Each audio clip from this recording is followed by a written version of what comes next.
When I see God's doing in my life, I have no option but to praise His name. My Lord, I will follow you till the end. Ooh, I'm lost without you. My journey, I get up on my down. And my Lord, it's that I want to hear you swap. But I'm also new, I'm almost last new.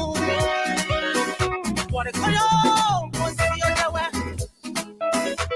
I just want to see you the way. I just want to see you the way. Oh, I could feel something cool. See you the way. I just want to see you the way. Well, I can't know you so well. See you the way. That's what down. Well, I can't know you so well. Chip of the old one, you see you the way. I just want to see you the way. What can't tell me what you thought some more? If I told you, you would never believe it. 'Cause others died in the process. Well, yeah, I am alive today. It is not by my own power. It is by the grace of God. Mama, see your tower. That's what I do. What in Conyo? You swam about your well. I just want to see you the way. I just want to see you the way. Oh, I could feel something cool. See you the way. I just want to see you the way. Well, I can't know you so well. See you the way. That's what I do. Well, I can't know you so well.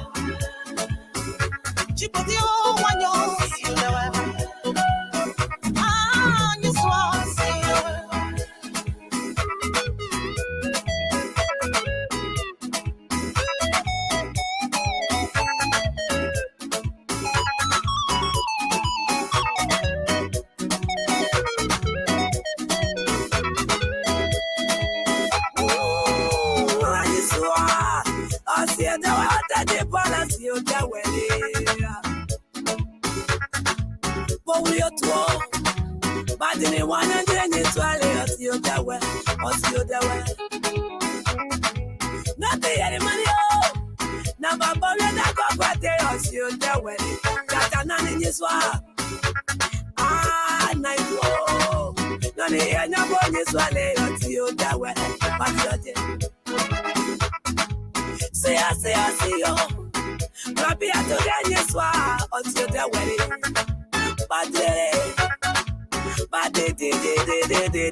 Good evening, folks. We want to welcome all our viewers and listeners across the globe.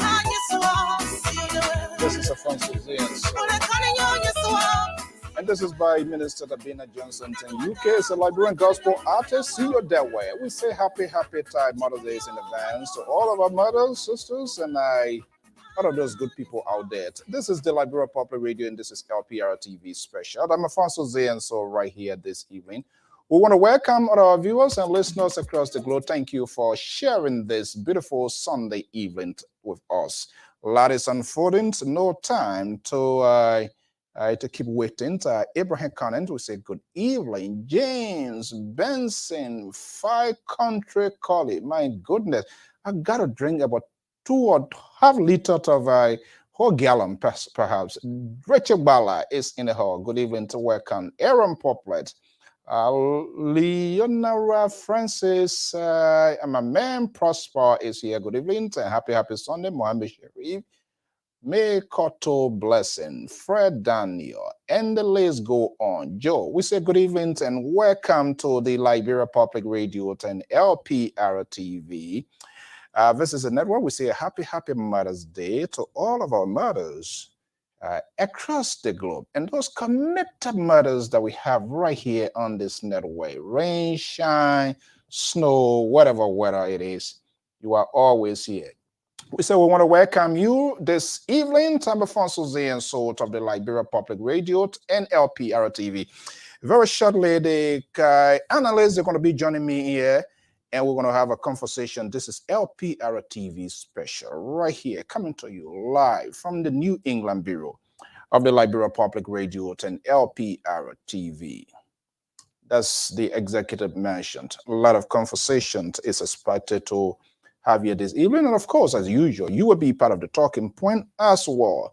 The clock is eating, decision making. Fascinating tweet coming from some major players, which is a clear indication they are trying to seal up the deal. But lots still to go. We want to welcome you, organizers and friends of a group calling itself Friends of Councilor Tiawon Se Gonglo. Will be hosting the big dinner banquet in Philadelphia, May 13, 2023.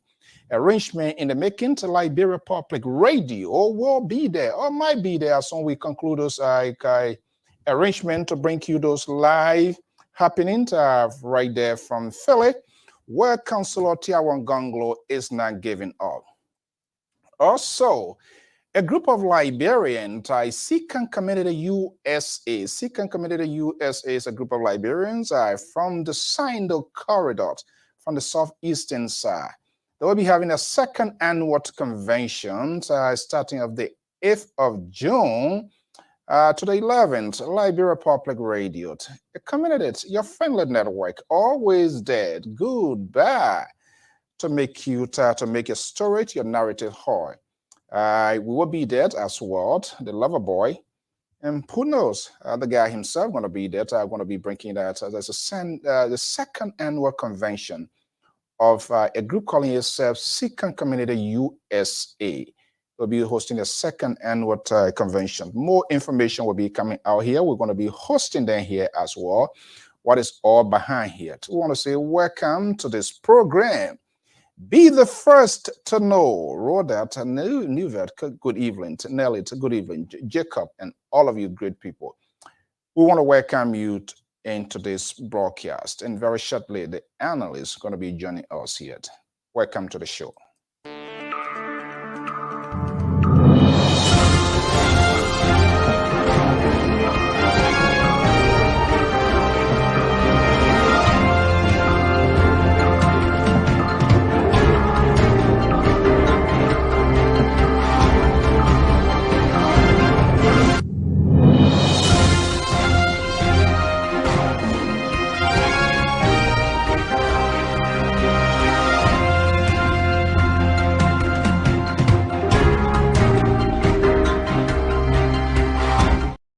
Good evening. This is the sound that introduces the Liberia Public Radio when we are about to take the airwaves. Thank you so much.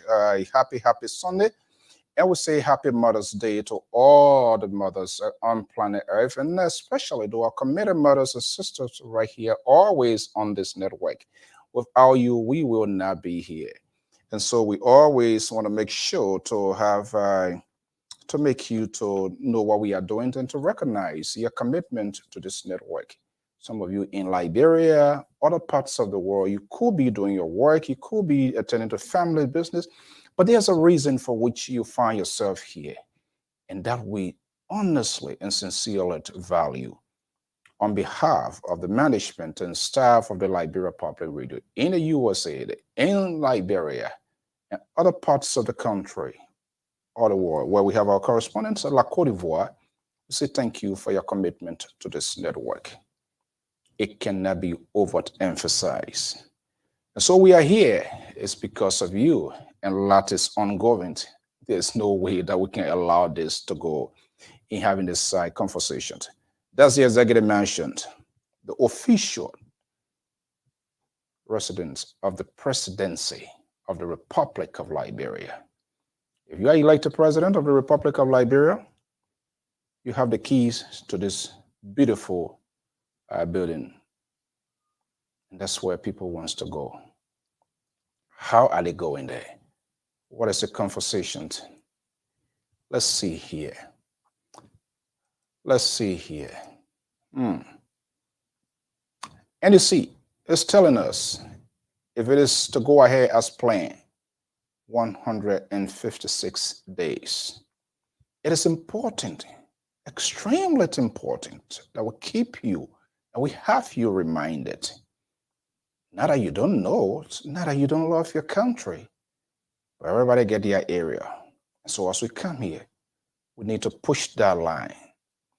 That will allow us to keep focus on the issues ahead, the conversation, the talking point, and how we should hold our politicians accountable, because they're going to be the deciding factors for the rest of the 6-9 years. This year is very, very, very much important, consequential. Not just under the presidency, but we want to be electing the first branch of government as well. All the wabba, that's where it comes from. Those are the people who always sign these concessions.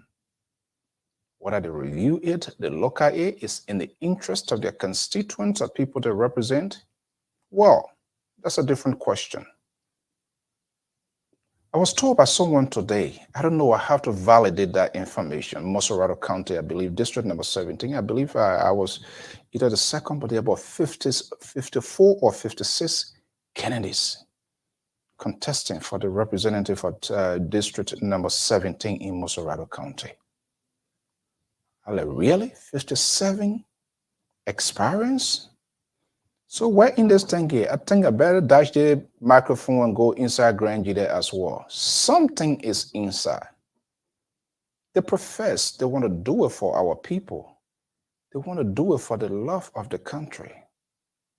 And they have all right to contest. But are we having the opportunity to dialogue with them as to how they arrive at this decision? What prompted this decision? What has been done differently that they, if they get that we can trust in? How many times that we have not heard this from politicians? I will fight for you. We will fight for you. But I've said this repeatedly over and over. I have, by the grace of God, the strength is there. I can fight for myself. I can talk for myself. I can define myself. And that's what we want to encourage and empower people to do. Do not allow people to talk for you. When you have the ability, when you have the capacity, when you know the right from wrong, when you should ask a question. They're not going to tell you all. They're going to tell you what you want to hear. That's what they're going to tell you. Interestingly, on this network, for the most part, we tell people what they need to know, not necessarily what they want to hear. And that's what people don't like. But you have all right to disagree with our talking point. You have all right to call us who you want to call us in your opinions and view. Be it the opposition, be it the ruling establishment, be it no opposition, or be whoever. You have the right. All we require from time to time and from all indications, none of such has been violated. The civility on this network is just amazing from the onset. And that's the ground rule we set from the beginning. Just how you face your bed in your house, when you turn the mattress outside down and go, and you alone there, you admit it the same way. And that's how you're going to lay down when you come 12 o'clock from work or whatever. So just how you fix your bed, That's how you're going to lie on it. And that's what we want to encourage people to do. We challenge you to question our talking point, our authenticity. But all we request, it must be done in a civil context. That's the channel the civilized society setup. That's what they call it, the conference. We sit around the table, we dialogue. You make your point, you argument your ideas, and see whether it can be terrorists or any other person. We don't curse. You don't abuse. People with limited mind, fish brain, no talking point, no strategy, no idea, but they are just a followers. So all the result is to pollute the conversation. And then everybody goes helter-skelter. And at the end of the day, Mama Liberia suffers it. And I will blame the politician because we have to create and structure them and put them in our glass model. That's what they want us to do. 156 days. What is the policies of these people? What they represent? Who are they? Is it because somebody wants to be a president or somebody wants to go in the Oval Office? What is the beauty? So many, the advantages and disadvantages. But for the most part, the advantages, they're going to be flying. They're going to be sitting with world leaders. In less than a month, week, their lifestyle will change. Telephone numbers, phone numbers that have never called in history since their birthhood. Those phone numbers are going to be coming in. World leaders are going to be meeting them. And not to mention, business tycoon will come in. As one group leaves, another group comes, they upgrade their system. Who doesn't want to be connected? I myself here want to be connected, of course. Nobody wants to suffer. But it should be an honor, a distinct honor to serve your country. How many of us, how many of them has realized that? And what is our own responsibility as well to the country? Or are they just going to grab from the country? What are they giving back to the country? By this time, the media industry, especially in Liberia, those that are privileged to meet these politicians on a daily basis, thought they could be organizing something, maybe in collaboration with other news outlets, and call these people to have a national conversation with them. Why you want to be a chief occupant of this building? What do you have to offer us? Is President George, we are doing the ugly thing? Okay, yes. Are there bad policies? Certainly. How do you intend to change it? What would be some of the tough decisions you're going to be making? If we entrust you with national power to be the chief occupant of this building, what can you tell us? What is your negotiation style? What are your priorities? Not put out of dossiers of stuff there that you know you cannot complete. But the crowd us with these, their talking point to the extent that some of you get confused. Oh yeah, he will do this, he will do that. No, let's do it systematically and take into consideration time.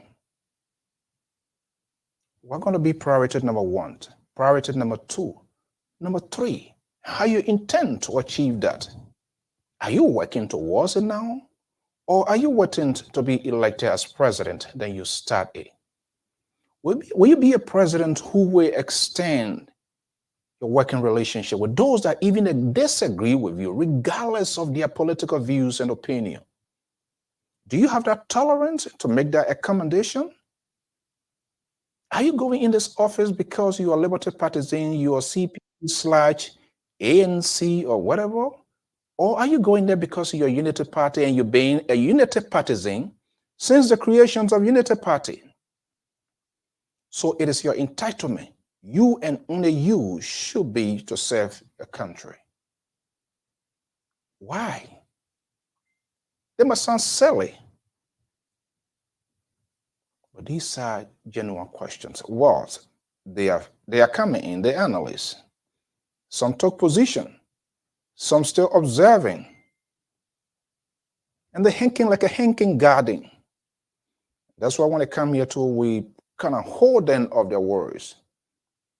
Because they are making some persuasive argument why you should vote for X, Y, Z. And so they and we must be held accountable as well. Don't just let us say it and you go with it. Verify and validate what we are saying.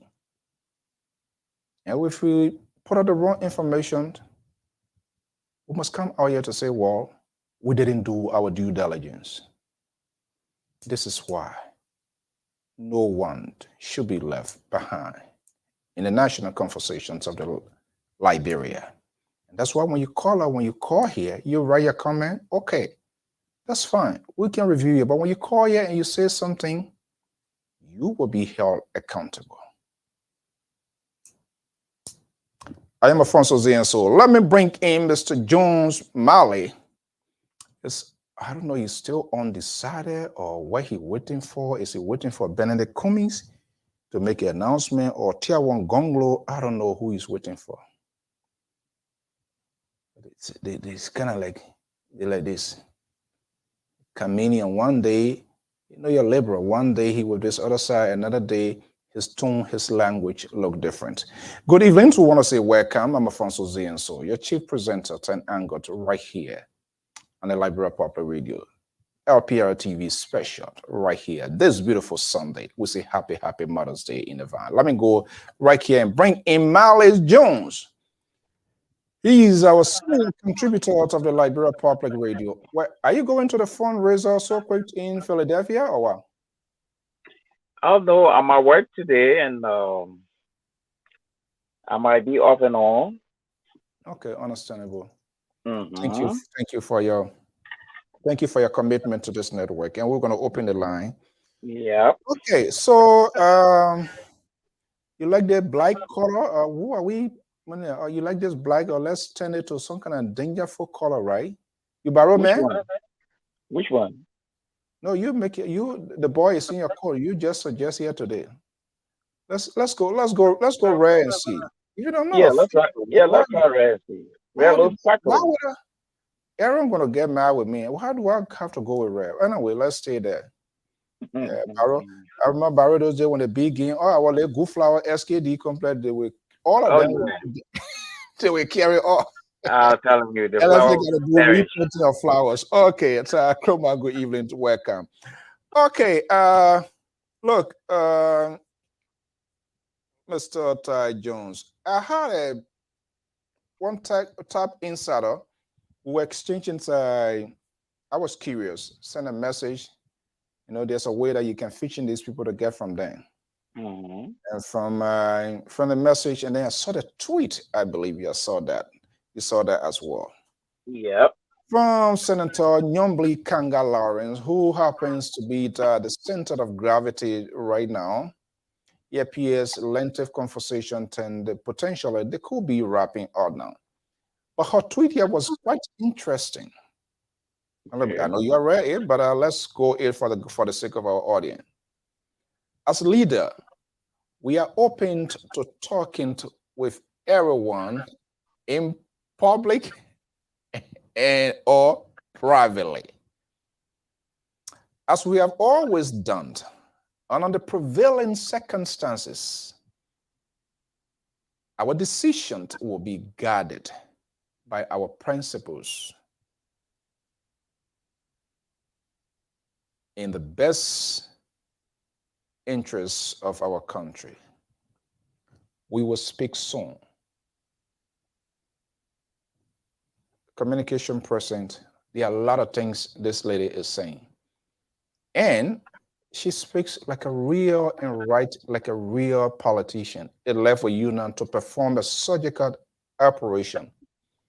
And put it into context, some of the words, things that she's using. She didn't say I, said we, carrying out consultation with her ally or other people that are going to be supporting. Is it fair to come to a conclusion right now? The ANC, Alexander Benedict Cummings, to some level, they have managed to get hold of Nyombli Kanga Lawrence. She say, as leader, we are open privately and publicly to speak with people. You as a guy, communication expert as well, when a politician speaks in this context, and hearing all of the talking drum, talking studio that are going around, and just give a tweet. No talking to press for now. Carrying on consultative conversation. And I'm quite sure some political backing is being done. And I know Abraham Darrell Dillon, Senator Darrell Dillon, will never be left out of the show here. So let me bring you here quickly here. What you make of this Nyombli Kanga Lawrence tweet? Well, I read a tweet and I also read Facon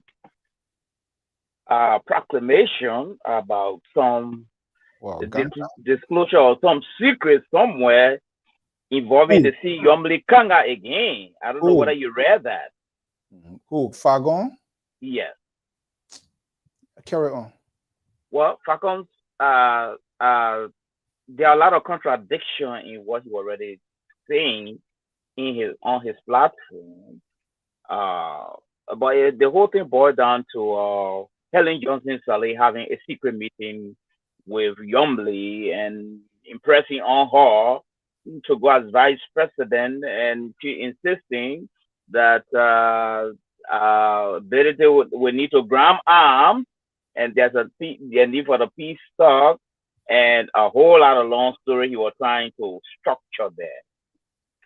But back to Nyombli. I read Nyombli says press release, and as a communication expert in my own capacity, there are two things I've gathered from Nyombli presentation. First, she's trying to sell a commodity.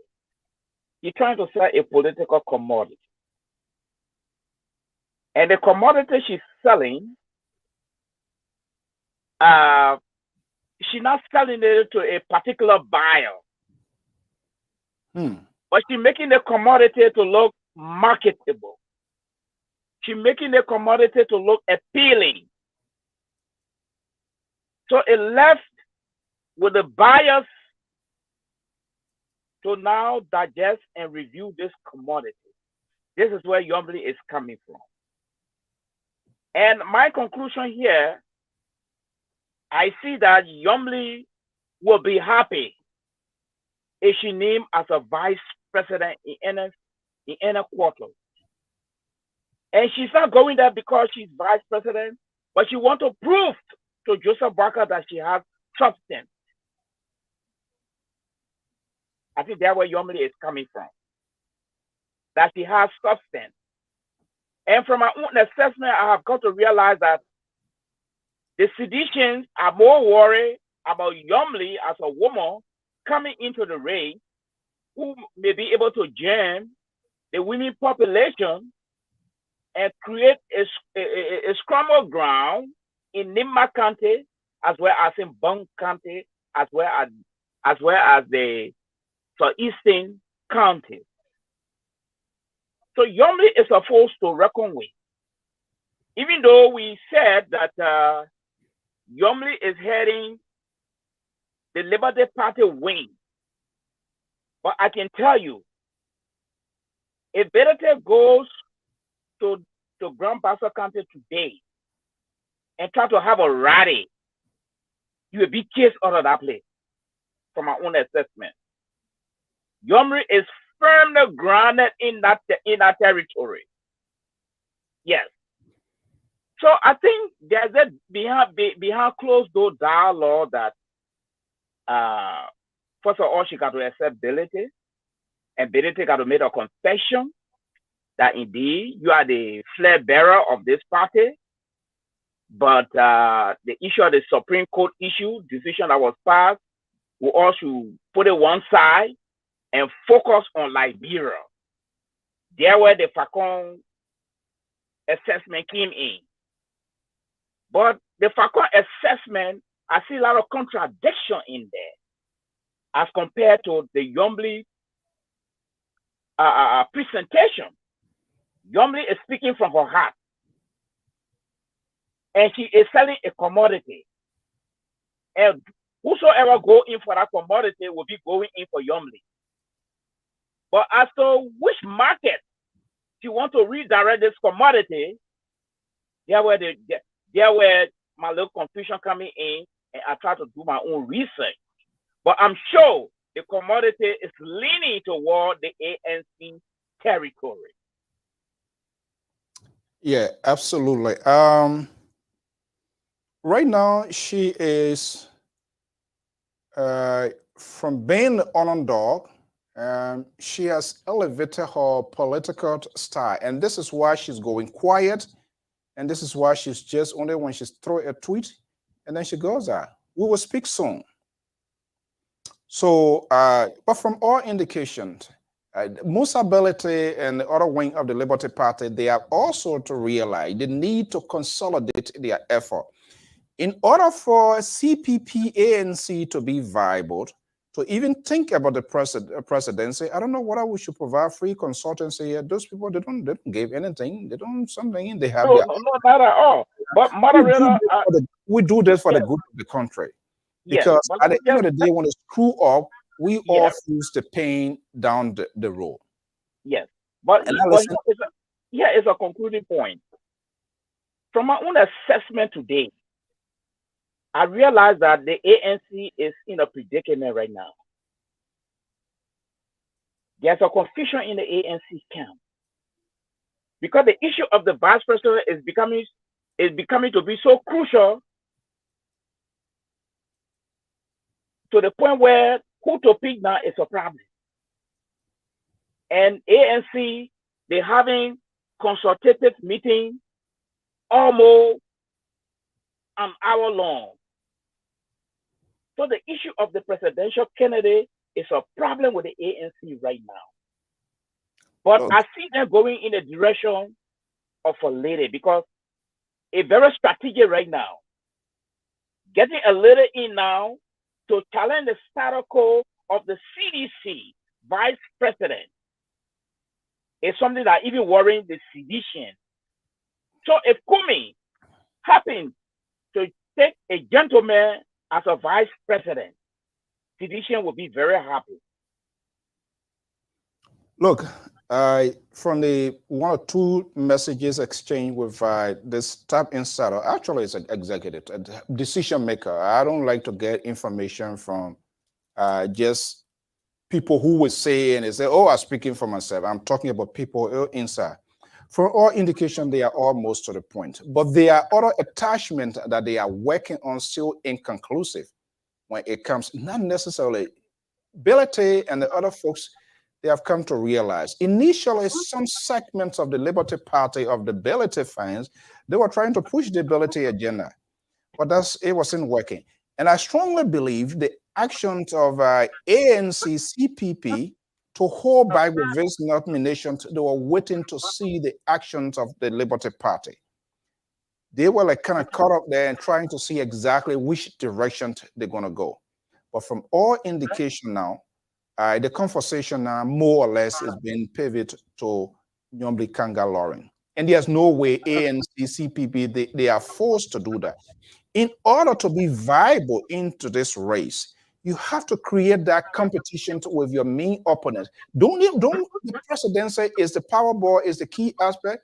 But in order to validate, for people to take it serious, you have to create that sort of competition with your opponent. And their main opponent now is the Unity Party Ambassador Joseph Nyoma Boyka, who came up with this big pitch, Fanima. And the reason people don't know, the reason people go in there, the House or the Senate to get people, you want somebody that is already in the system to help to push your agenda. It's simple. That's where it either becomes a killing process of the president's agenda or the president move. That's why most of the time you got to go in there, somebody who knows the system. And that was a strategic decision on the part of Boyka as well. Knowing full well, I think they were kind of like struggling. But ANC now is trying to capitalize on it. And there are so many reasons. If you look at it calculatively and politically, Kumi is prepared to do that. He doesn't want to be seen always, even though there's a name being labeled on somebody in desperation, this and that. But as a politician, at some point in time, you got to be conciliatory. In order for people to see your human side, for some other notion to be erased about you, you don't want people to always perceive the actual fact of who you are. Let them have a second thought of you. I think that's the direction of the ANC is going. And they are not talking with only Nyombli Kanga. Nyombli Kanga got her own follower. Trust me, when Nyombli Kanga goes through, Darius Dillon will follow suit. Darius Dillon, he said with his job, that's not just all about it, but he also wants to go out up there in a hurricane within the Senate. So there are a lot of conversation going up. So you're not just only going to accommodate Nyombli Kanga Lawrence, you're going to accommodate Darius Dillon. You have other folks that are there who are being. So those are the conversation going out. So this tweet in itself is a clear indication that there's some sort of level of progress being made. What I'm waiting for to see whether there will be a game changer into this. How with this here, I'm not sure. I got to go back to my text. But they are considering the possibility of either changing the venue, and that is very, very much strategic. If Nyombli Kanga would be the pick of the CPP, ANC, the best political decision to be to go to Bezon, to go to the Basel land, where you can lift the hands of their daughter. That will add up to it. I'm not sure whether they're going to do that, but that would be a good political strategy. It will build up her momentum. It will elevate her position in that, and it will send a reminder. Remember, we're talking about this thing here. I talked about this time, but UPP say they are making the preparation. By this time, they should be off and running.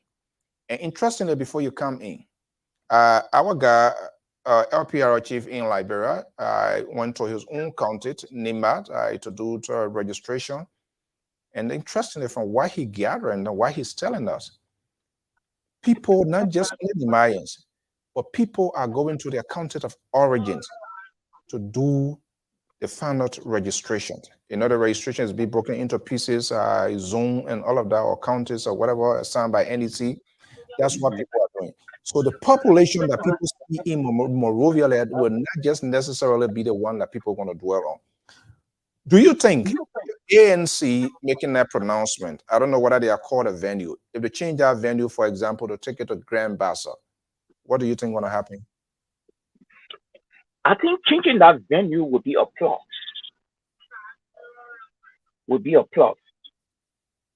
And that will even drum up the momentum for coming. Because here is another factor. The Bassa people, the Bassa citizens, right, they are all over Liberia. And one of the tribes that is much closer to the southeasterners is the Bassa people. You go to Grand Crew now, you'll find Bassa people there. You go to Riverside, in fact, you'll find more people there. Okay? Mangibi corridor. Yes. So traditionally, the tribes are more close, next in line, or closer to those from the southeastern region will be the Bassa people. So assuming, let's flip this coin, and we hear this strange announcement that Ability is going as a running mate. It will be like a funeral. You know, I brought you the other day, not to call you out. That was the push of the Ability factions of with the LPP. They were pushing that. But when they saw the actions of Unity Party, which was politically strong, he was trying to do that, but that didn't work. So when you try that, then the whole train is going to derail. So that way, that premature death. Yes. And even if they went that direction, I can see Yomli maneuvering now to support Black Eye, to create a question for ANC. And that whole battle, she will position them in Waka direction, just to see to it that ANC doesn't go anywhere. Okay? And you found that the ability comes from the Maningo background. So you will find them in Bon County, you find them in Nima County, you find them in Lofa County. The Southeastern, I doubt it. I doubt it seriously that they are as popular there as compared to the Bassa people. So it's like there are so many things need to be factored into the whole discussion. But let us not just waste time on that. That's just another analysis. But going back to Bassa, holding one of their daughter's hand high in the heavens. Those people, they don't have good strategies. Yeah, that will be a plus. That will be a plus. Yes, that will be a plus for ANC. Now, one.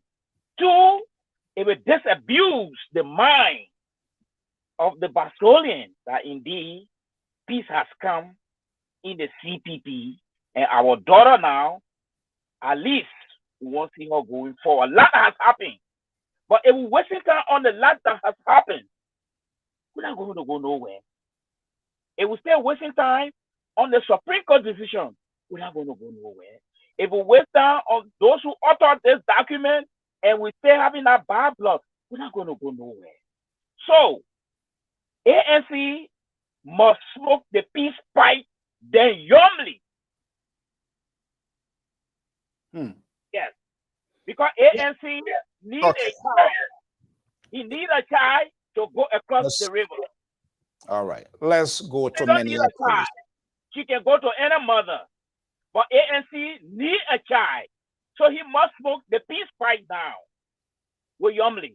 So right now, yeah, they're in a, but let's go to Minneapolis, where the Tiawan says Gonglo guy, they are planning a big fete dinner, but he's not giving up. He said he's the underdog, but he's not going up. Anything can happen in the game of politics, even in the last minute of time. So this is what we're going to be having. Councilor Tiawan Gonglo, we are hearing he's going to be here, and we're going to be having a dinner banquet. May 13 in Philadelphia, Liberia Public Radio. Hopefully we'll be there to provide that coverage. This is the guy, he's one of the brain behind the Tiawan Gonglo folks. He sit in Minnesota and throw all of the political strategy far in the East Coast here. I think I have to find some sort of interceptor to make sure and divide them and throw them in my ocean state here. Okay. Sister Goya, good evening. Welcome. Hey, how you doing? Hey, my brother Mali, how you doing, my man? I see you mobile today. Yes. He threw a message in the chat that he was going to decide today, right, Mali? Today I have relocated. Mali. Temporarily. Mr. Jones. Yeah. Let me quickly, before I go to Sister, you throw a message in the chat, you say you're going to decide which way today, right? No, moderator, not yet. What are you waiting for? I mean, I'm okay, bridge, but man, keep going this way and that way. Yeah. But you said Monkey, you remind me, it's like Insano. We have our Insano to get a play that Monkey Bridge where you click when you go on that bridge, man. You, oh my goodness, you have. Remember, you know what? You know exactly what I'm talking about. That Monkey Bridge thing. So. But they got one in Lofa? But they got a lot of Monkey Bridges in Lofa. I know. Okay, look, I know you're going to disabuse me right now. With all of this, all this thing here, you're having banquet, this and that. Who is really talking to Councilor Tiawan Gonglo now? Gonglo is still a factor. Gonglo also get a base that can cause damage into this whole entire process. Is Joseph Boyka or Alexander Cumming who is willing to make that political accommodation? That's all they need to do right now.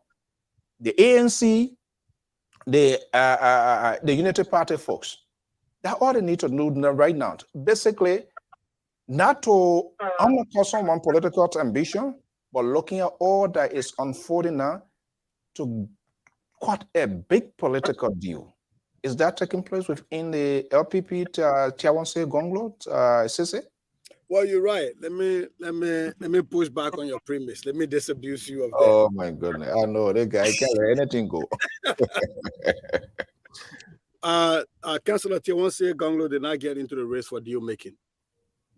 Any deal that puts personal achievement or personal benefits over the Liberian people's plight is satanic, is barbaric, and we will not participate in it.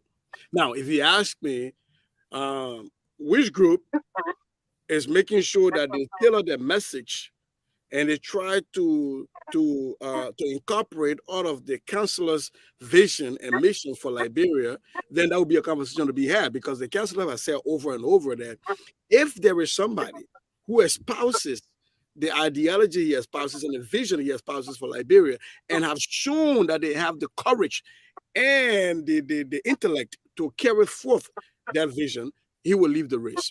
And so we're talking to everybody that thinks Liberia matters. People who are not talking to us are people who think Liberia doesn't matter. So the councillors wouldn't talk to anybody. But let's make this emphatically clear. The councillor did not get into this race to be a vice presidential contender. I know that's not a normal routine of politicians. I know. But there was a point in time where people even thought that, oh, the man will be a good, what was it, Chief Justice. And I kept telling people, do you understand the Constitution?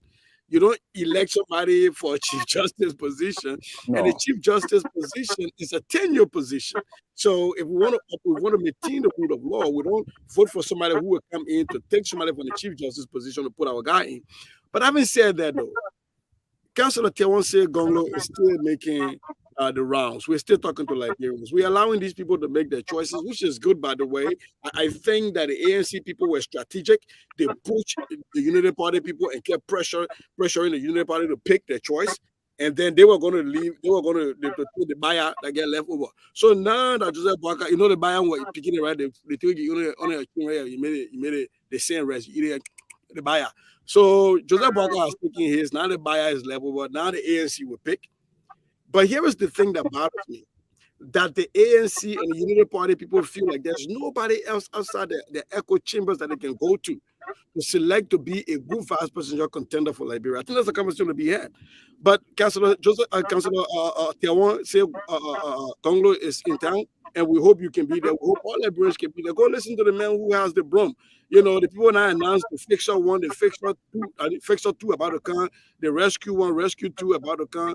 You know, we just here, we're about to announce Liberia 1 and Liberia 2, just love of country. This sort of political moderator. Yeah, I know you're coming. I did something special to catch you. Why you always like to fall in this guy trap? Yeah. You always said. Yeah, let me just chip in there a little bit. I don't know. I stand to be corrected. I have been using my lenses to go through our presidential history in Liberia. I have never come across a first-time candidate succeeding to the presidency. I have not seen it yet. I stand to be corrected. You see, Councillor Gongolo, he one of the candidates that the Liberian people, he one of the type of candidate that the Liberian people don't like. How? One of the best person that is moving in line theoretically. I've been reading some of his stuff. Theoretically, he one of the person, a level-minded Liberian supposed to go his direction. Yes. But in communication, there's something called marketing your image. Tiawanse Gongolo is still marketing his image. And one good thing on his side, you see, I don't know, it's like he has a very good communication specialist. The specialist that advised him to go to the southeastern counties. He didn't go there because he wanted to get message. He went there because he's from Nima and he wanted to see the resentment and all the problems Prince Johnson created. What are they going to get? What are going to be a blanket? Guilty blanket area with Nima people that go to the store, eat, they drive you out. I think Tiaron Gongro wanted to test that water, and he tested it, Oh and boy. he passed that test. Conversations is And that about one to go good off. thing, that one good thing under his belt, and I must congratulate him for that.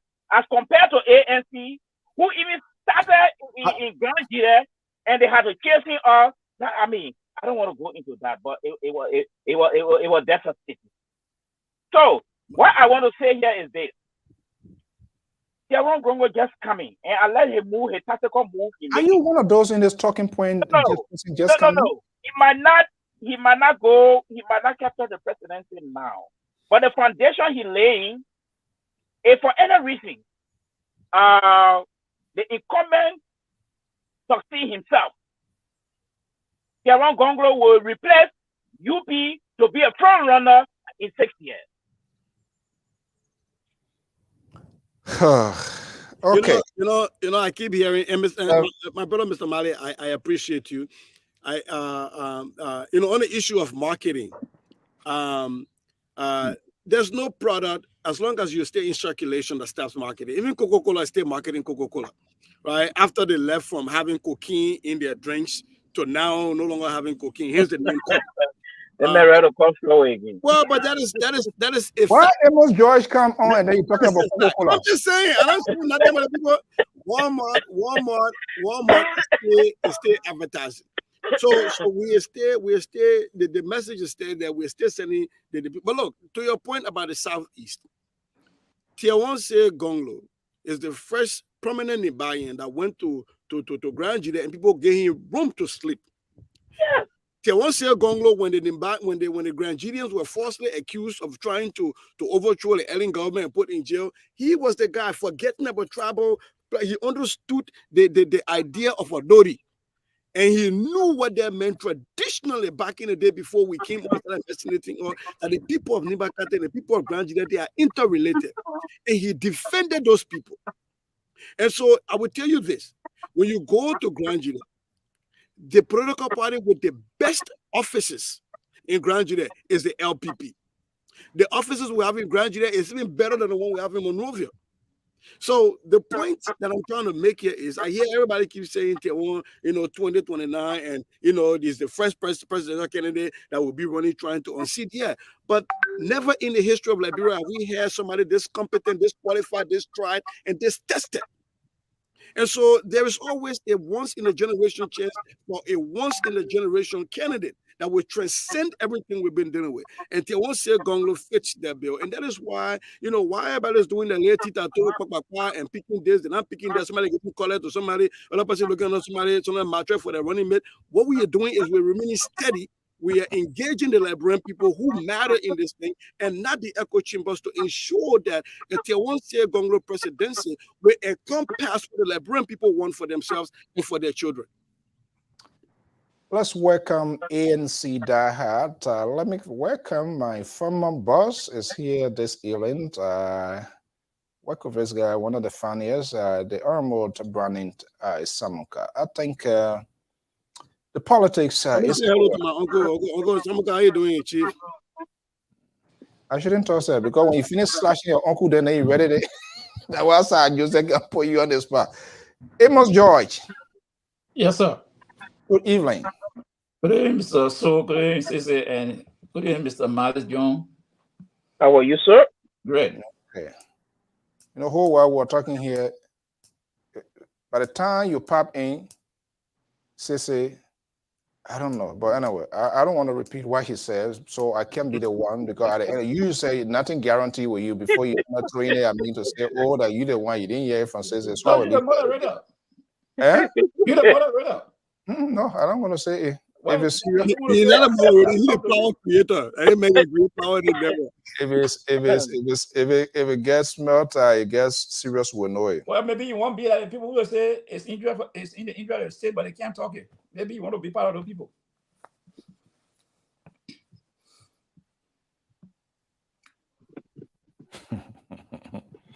All right, let's leave that talk. Okay, Amos George, Yeah. Let's have a conversation here. You read a tweet of Senator Kangai Lawrence, right? No. You come with no business again tonight? You asked me and I said no. So, I mean, If she posted something, maybe I had not. I think so. He may have been message discipline the last 2 weeks. They might be okay. Just fire the feet and just answering questions straight to the point. Oh, when you come up with being message discipline, I always discipline. Y'all just be accusing me falsely. Y'all don't like me now. Y'all all want to make me the people man on the show yet. Now I continue. I said they say, oh, they man this and that again. When I try again, they say, oh, this and that. Hello, bad child. And we're trouble that he. So go ahead. Okay. Well, no, you say you didn't. Okay. Yeah, but you can just summarize it to me. Summarize I read it to you. Yeah, but you the moderator. You asked me. I said no. And if you want me to comment on it, then just give a summary of what happened, what you wrote. Okay. Let's do it this way here, in the interest of fairness. Yeah. Kanga has been very, very, and I mean, she's a politician, so she's walking a fine line here to, and that's what a good politician does, letting it to play out by itself and let people be thinking that you're going to hear all of the signal. He said, well, I'm a leader, and every leader is open to talk with everyone. There's no status of limitation, as to say, it doesn't matter what you had political differences. This tweet here, the word in this tweet here, there's so much in there when you try to break it down. And I think I kind of like her tone here is somehow. We are open to talking with anyone in public or privately. She's not closing the window. She's not closing the door, as we have always done in the past. So giving justification of whatever she's saying in the present. This is the one that is interesting. Under the prevailing circumstances, I wish you give me the opportunity to have a conversation with her. Under the prevailing circumstances, our decisions will be guided by our principle. Those words were really, she rather put those, really condensed everything into one context, will be guided by our principle. And in the best interest of our country, we will speak soon. She's not using no owl, so she's getting all her allies, consulting all of her allies as well, so that when for whatever decision, when she takes the decision, she will go. But from this year and considering all what is going on, Amos George, let me just ask you, will it be a good choice at this time for ANC to think in that direction with Senator Nyambli Kanga Lawrence? Well, Senator Nyambli Kanga Lawrence, I think she's a good person, and if the ANC decide to carry her to reach a mark, fine. But let me say this: there's no war that ever ended on the battlefield. Get that? Every war ends on the table. No war ever ended on the battlefield. So she's a citizen. She's free to talk to any group of Liberians. If they have the same interest, if they want to reconcile, hey, that's it. All right. I say he not joking. A few days. He's not joking. So why other people are mad instead of then focusing let me bring in Mali John. Because I listen to some of the supporters, and this is where the discouragement is coming in. They take time to focus on their opponent, whether the bad or the good. And that's a different with CC. Even when we try to put here, at the end of the day, he will pivot and come to his candidate, to define his candidate. But I've been listening to other folks. Why are they talking to Nyambli Kanga Lawrence? Yesterday, she was this, she was that. I like, what these people, do they know what? You know, Mr. So let me tell you something before you go to Mali. Many of us go on the Facebook, sometimes we don't even attach to the candidates. We say things that we think that is good for us. That's just the whole thing. You know. You can go ahead. I want to make that point. Yeah. So at this point in time, Matt Jones, as a communication person, if you were speaking for like Ambassador Boyka, also, will you be focusing on that person, or will you just draw the contrast, your candidate and the other candidate, but instead using 2 hours? Why can't I do this one? Why can't I do this? You're not even defining your candidate. You're not making your candidate to be familiarized with the people who don't know your candidate, even though you think they know. But when we're talking about knowing, we are talking about the agenda, the visions of that candidate. What is he bringing? What is he talking that other candidates are not talking? That is not happening. Yes, I agree with you. But I think what's going on right now is that I don't know whether these people have been able to put their communication machinery in place. I don't know. I really don't know. Because there are so many variables that I can use right now to conclude that there's something going on with the Unity Party. Yes. First of all, the issue of the VP have become very crucial right now. But then look at the advantages and the disadvantages. Kumi is in a very tight spot right now. Yes. He can just go in for any John, Dick, and Harry right now. And more importantly, if Kumi decide to fall on a male vice president, the scenario would be like the Joseph Boakai scenario. But bringing in a woman could really make the difference. All right. Why? But let's get back to your question. I think there's something wrong with these people with the Joseph Boakai communication machinery. And quote unquote, I think there's a problem with the secretariat. Yes, I don't know whether they have one. Because a communication specialist should fall under the secretariat. But the communication specialist supposed to be detecting the pace at this time and touching base at this time. Are they not doing that? All right. The last time I said on this platform, from where Joseph Boakai and his team came from within nomination and all the kind of thing, there is a need for a homecoming. At the level of the Liberian, had the understanding there's a need. The Helen Johnson Sirleaf wing is not happy. Boakai has added new enemy to the old ones. So there's a more work for a communication specialist right now within the Unity Party. But it's like I see a lot of people relax. So are they giving the impression they're giving me now is that we have done our homework. The voters are in the box. And come October, we'll just unlock it. And they send out to the executive mansion. This is why I'm sensing with the UP right now. Because the video that came out about the Senator Kuhn, these are all old video. Yes. I have not seen Senator Kuhn addressing the press since he was elevated. I have not seen it. I have not even seen the United Party as a party. But I asked a question the last time on this platform. I said, the Senator Kuhn party, is it a merger? Or they just went there to pick a gentleman to come? I asked this question. And I asked the question because I don't know whether it's a merger. And they just picked the gentleman, like what they did the last time. With Nukwe, just pick him and he joined this thing here.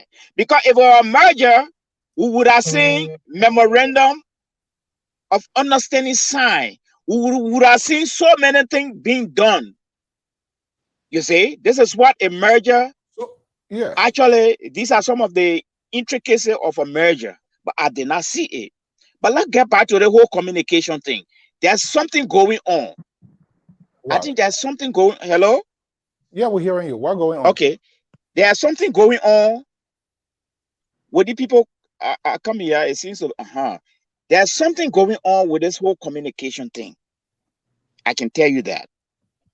Because in communication, when the Romans are more than the facts, that institution is in trouble. And I see what's happening with the Joseph Boakai and his crew. The Romans are taking over the facts and nobody coming in between there to break the gap. Everybody just sitting down. Let me hold you there. Let me Yeah. hold you there. Okay. Communication, and that's a very crucial stuff here, and that's a very important question. But only those that are close with the authority can confirm that here. But Cece, let me just bring you here before George here, and Jones kept Yeah, breaking. but moderator, before Cece come in, panelist Koto said the last time. She said something I still remember. She said we are still working behind closed door. All right. How long you gonna start working behind closed door? How long? Don't be like Bob Mario. I yield. Koto also said Koto was giving her opinions, her own view. She says she's not a unity partisan, but she's sympathetic. Come on, now Hoagie throwing. I'm going to the county live. Oh my goodness.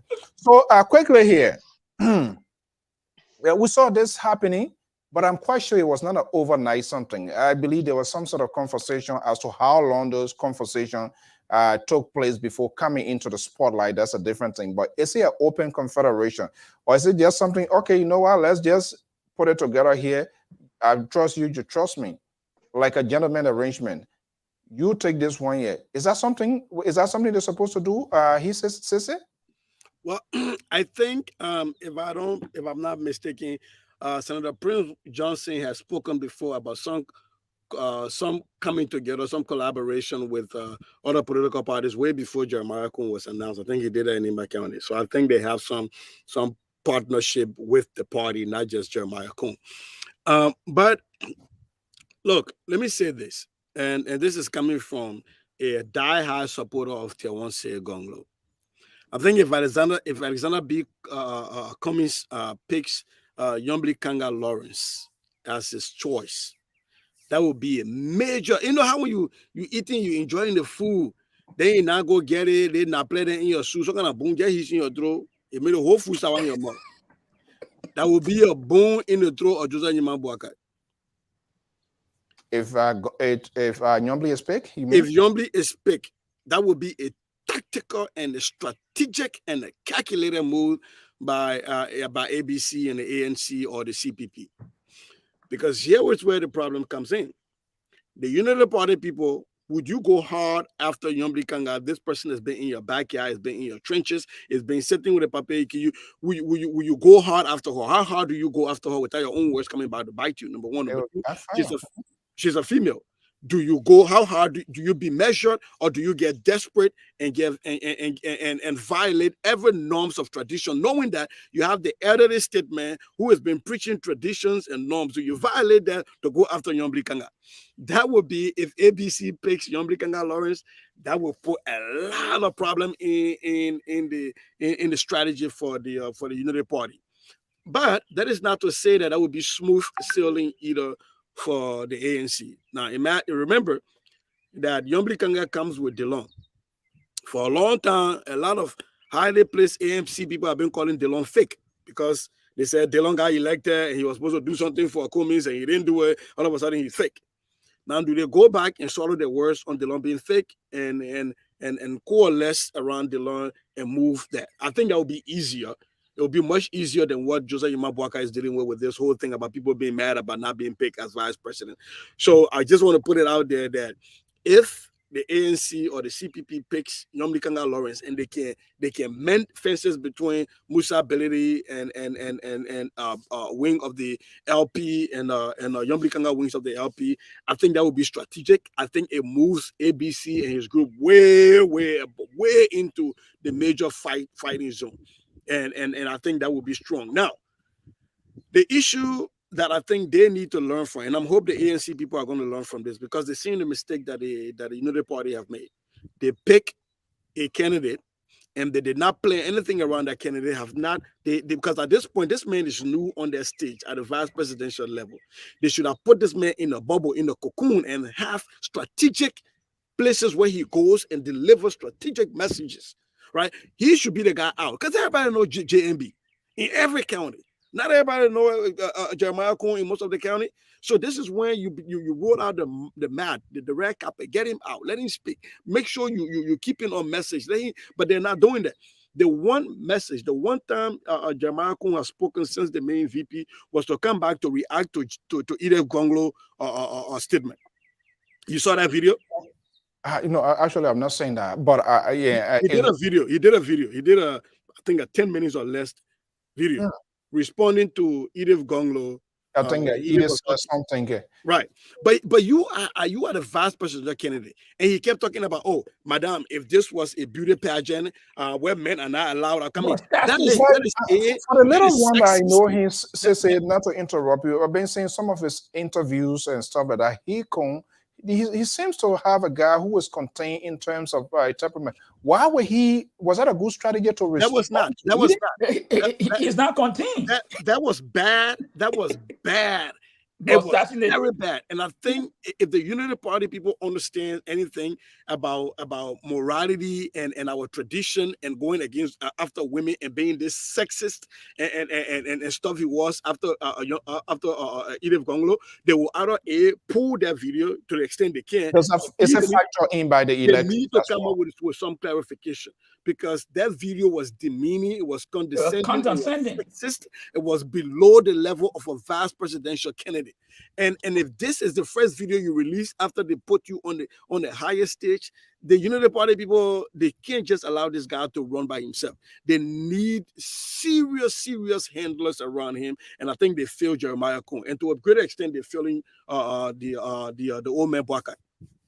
So I haven't seen that, but does that matter? Would the electors take that into consideration? That's another component of it. But how would Joseph Yuma Bwaka continue to say that he's the elder statesman and tradition and everything when you have the guy right next to you is going after a female in this way? It dilutes the message. That's the point I'm making. So because at the end of the day, you have to have a niche. You have to cut and say, this is my turf.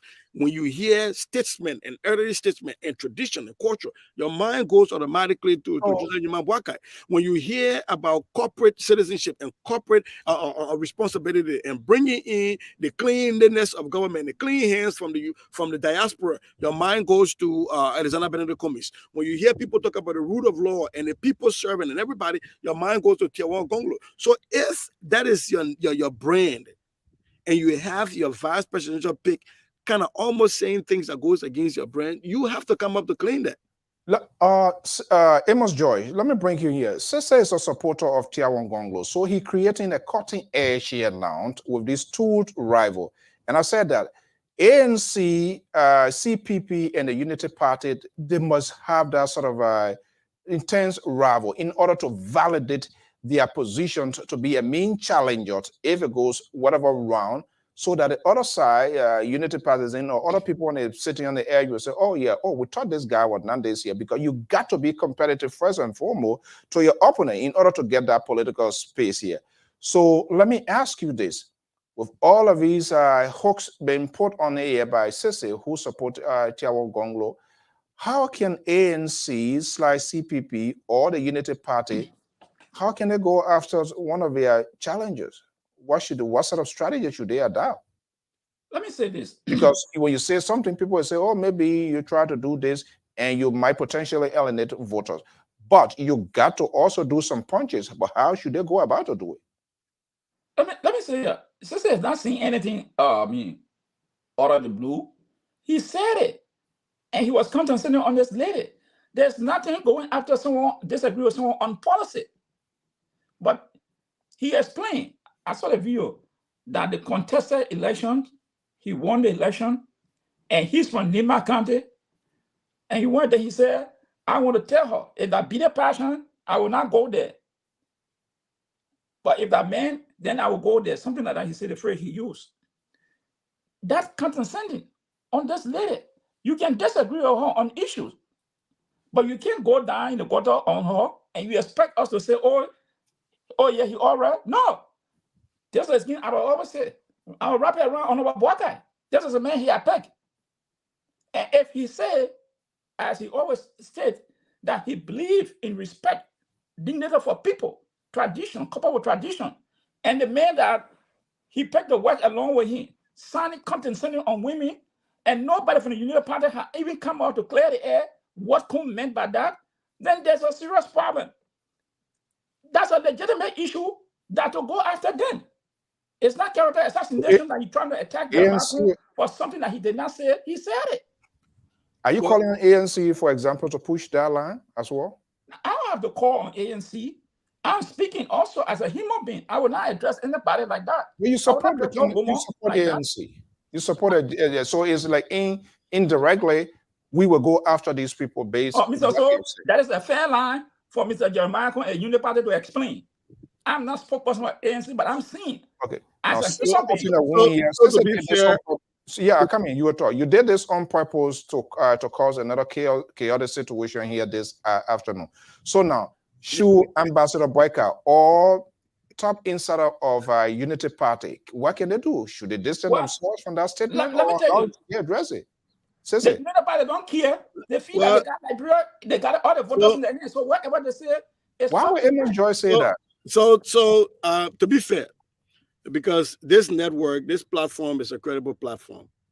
There was a comment in the chat that says that was an old video. So what I've been doing, I went on Jeremiah Cohen's Facebook page, and I've been looking for that video to see the timestamp on it, because we want to be fair to people. This is not an network where we come to and just throw stuff out. The video is not on Jeremiah Cohen's Facebook page anymore, so I don't know if it's been scrubbed from there. So to the person in the under the feed, if this is an old video, then I think then yeah, you're right, but it still has to be explained away, because that was has a problem. But then that loses some steam because he did not release that video when he became vice president. Yes. The problem is I'm looking on his Facebook page. I'm on Senator Jeremiah Cohen's official Facebook page.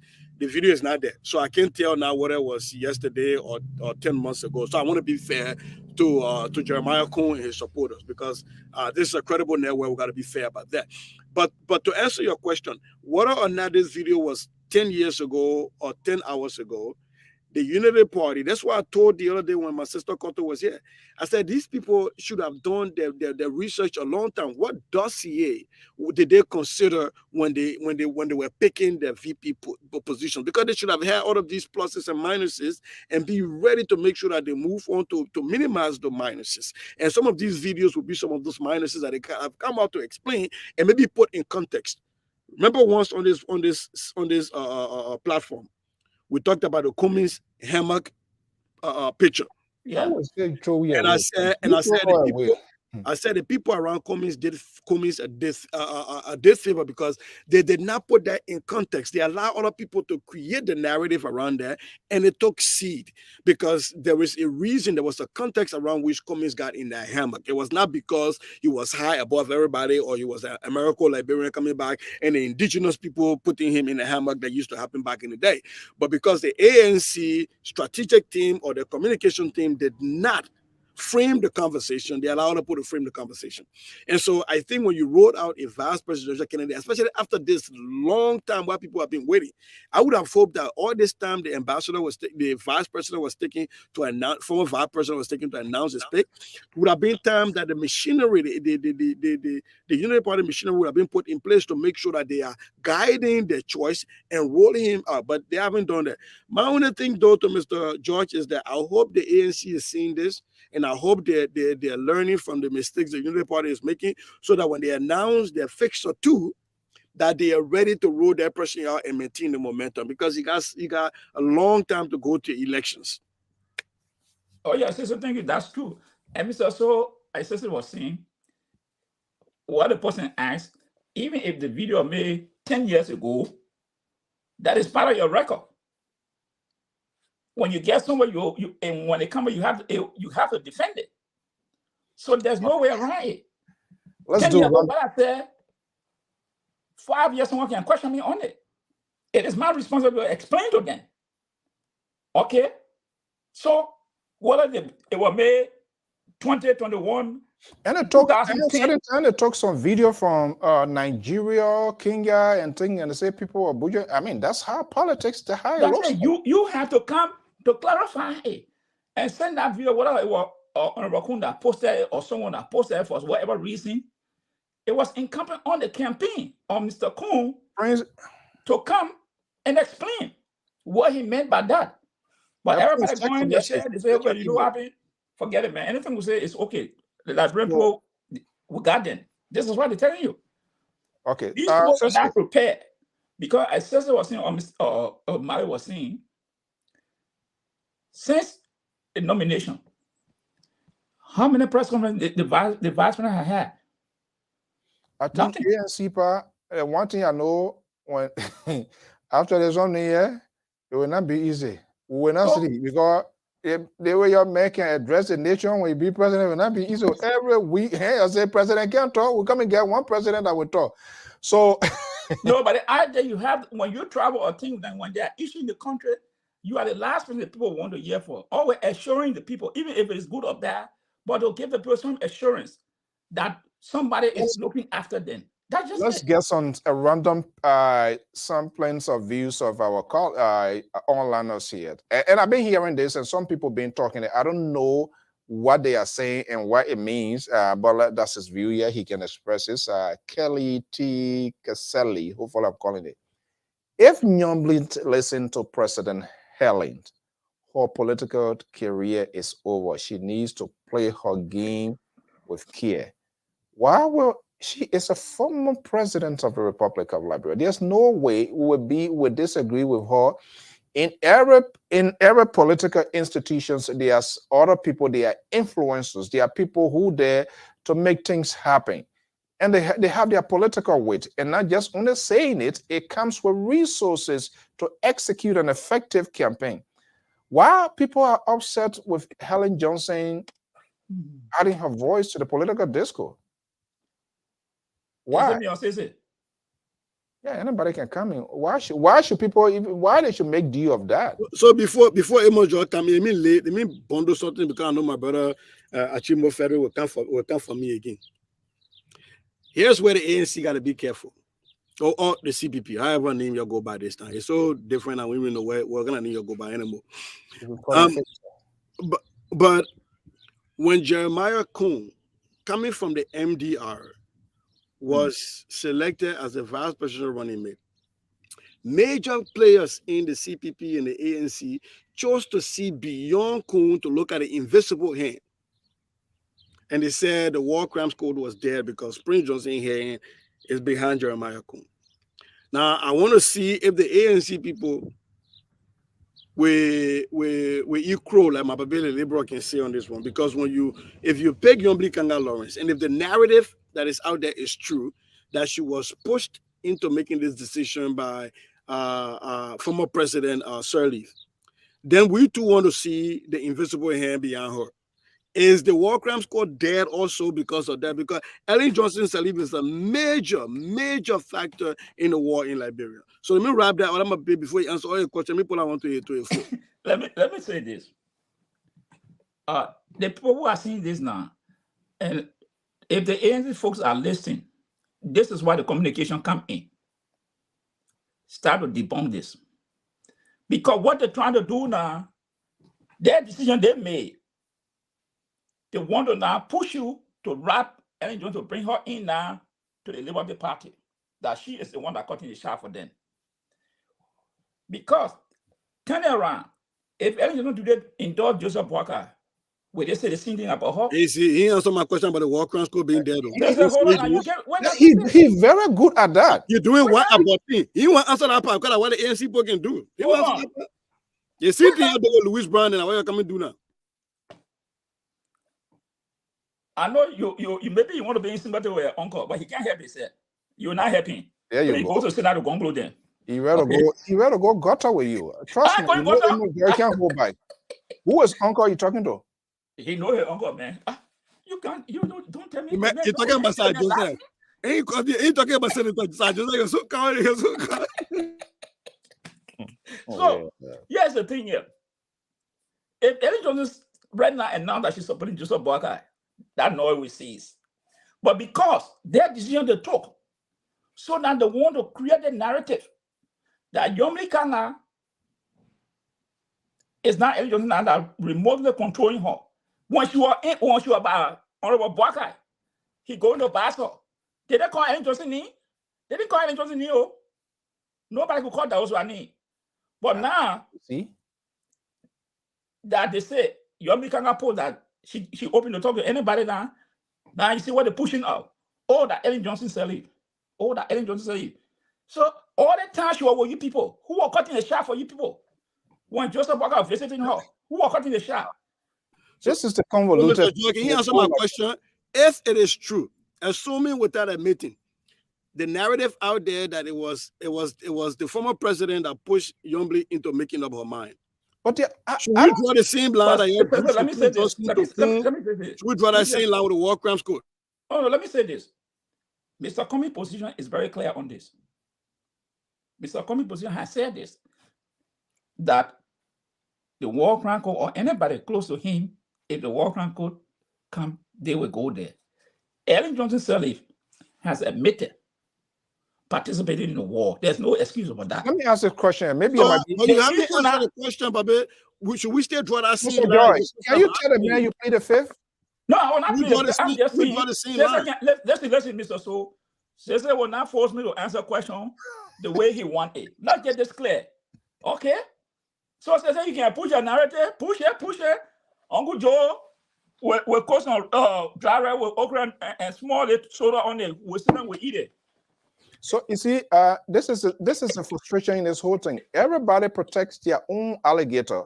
And so when the time comes, we'll do it. But guys, let's take a quick break and we'll be right back. And we're going to change the topic. Well, Councilor Zean Soe Ganglo, one of the presidential aspirants, will be in Philadelphia May 13, 2023, in a special dinner organized by friends of Councilor Zean Soe Ganglo. That's Saturday the 13th, 2023. The time is 6 p.m. Eastern Standard Time. Admission to that event, ordinary $50. Patron $100. Special guest $200. 7201 Emwood, that is in Emwood Avenue, Philadelphia. For more information, you can contact Mr. Wilbert Follett, Adam Masare, and Jerry Collier, 610-804-0986. And in other community news here, a group calling itself Sikh Community USA National Convention. Sikh Community, they are from Sino. They will be hosting their second annual convention that is in Philadelphia. PA, get ready. It's going to be a blast. The convention, the activity starts on the 8th to the 11th, the cookout. The president, Madame Williams, and the entire membership invite the general public. In fact, we're going to be having both groups here. They're going to be having a conversation. Even the folks from Zean Soe Ganglo, organizers, they're going to be here as well to have this conversation. This is something that unfolded right before our eye, outskirts of the main capital. And there seems to be a distraction. We are not looking at it. Yet we say we want corruption to address corruption. But he's gradually, we don't know yet, anything can happen, but he's on his way to Capitol Hill. Despite of the sanctions, he's found a shelter. It didn't work out in Bapolo. It didn't work out in Bone County. But Mount Gibby hosted and received him. Let's watch this and we're going to have a conversation in a bit.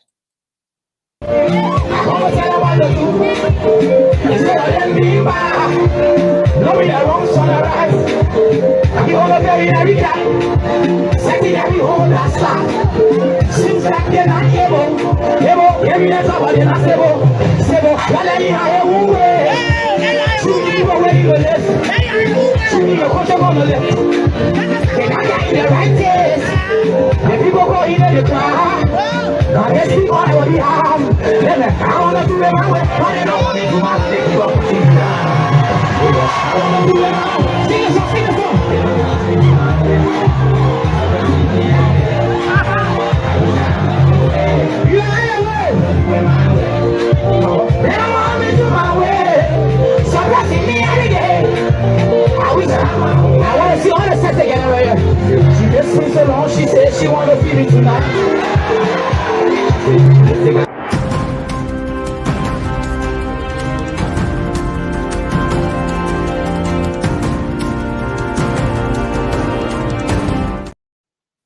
I want to do it my way.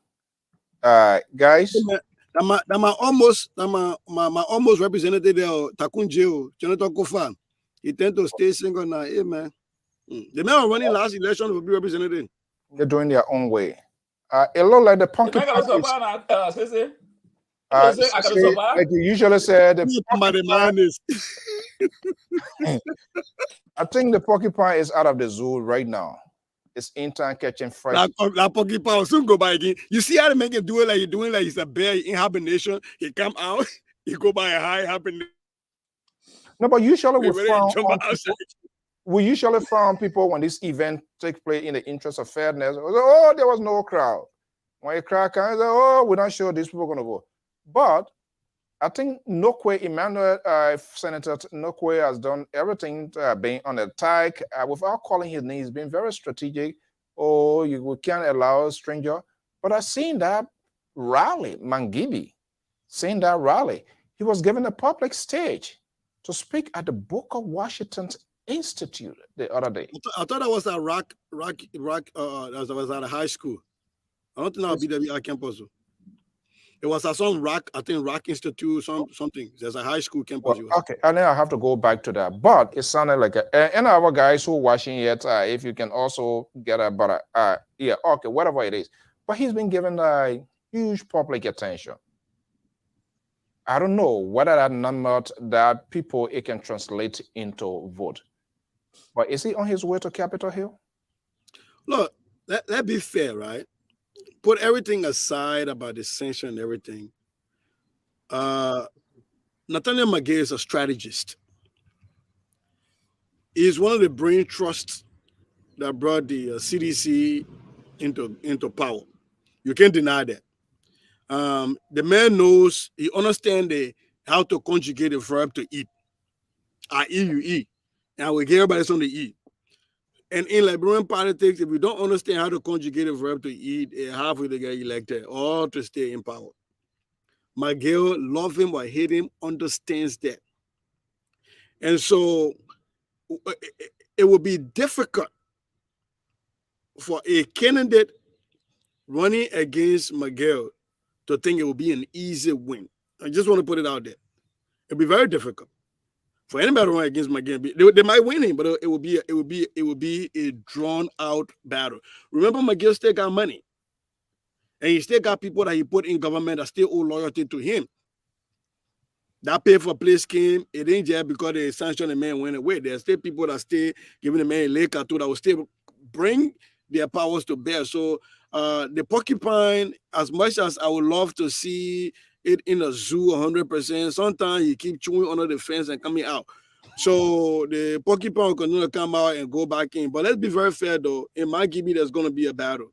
Don't overlook Nathaniel McGill. He is going to be a force to reckon with. Now, one thing I'm going to put out here for the people who are still thinking about the Yombli Kanga piece, I was on the senator page. She released a prelude to a song called Diabo music. You know, anytime Yombli Kanga about to do something beat, a song called Diabo can do the music.